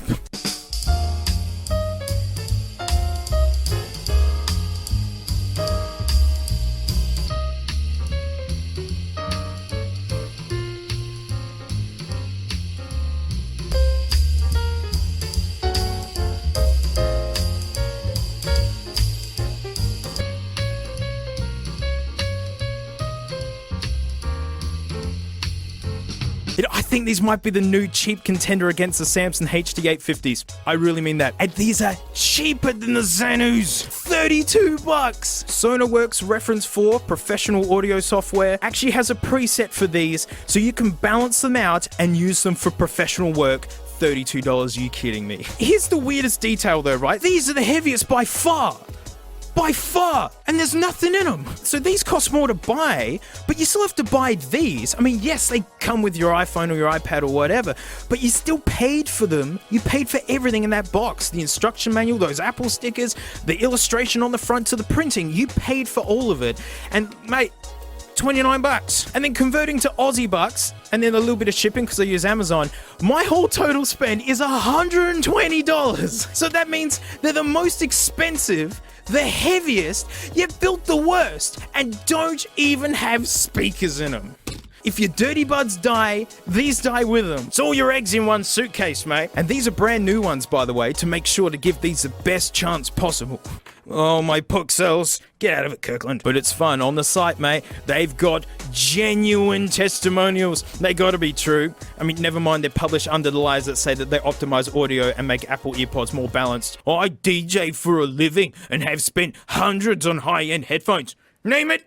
I have it! But these are amazing. They literally rival the sound quality of my expensive headphones. Jacob, these are so good. I bought 2 more for my dad and brother as Christmas gifts. Jenna, these exist to be made so unbelievably cheap that at $40 a throw, they'd be rolling in profits. You know, there's sprue on everything, there's sharp edges cutting into their own ear pads, lazy instructions, that barren box, and then like literally the biggest corner you could cut when like thinking about designing headphones, not even putting speakers in them.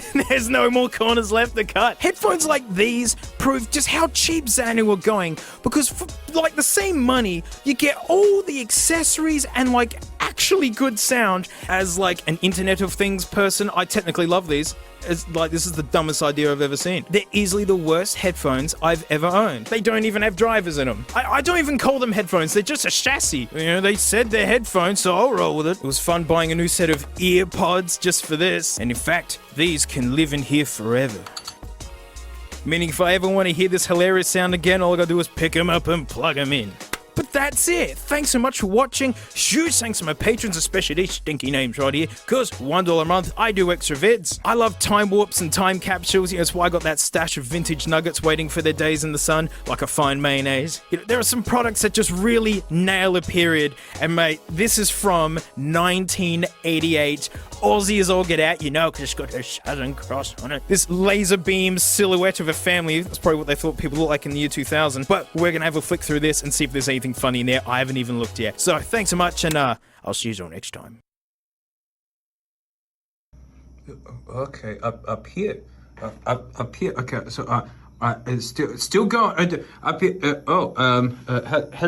Hello. Hey Frank, how are you?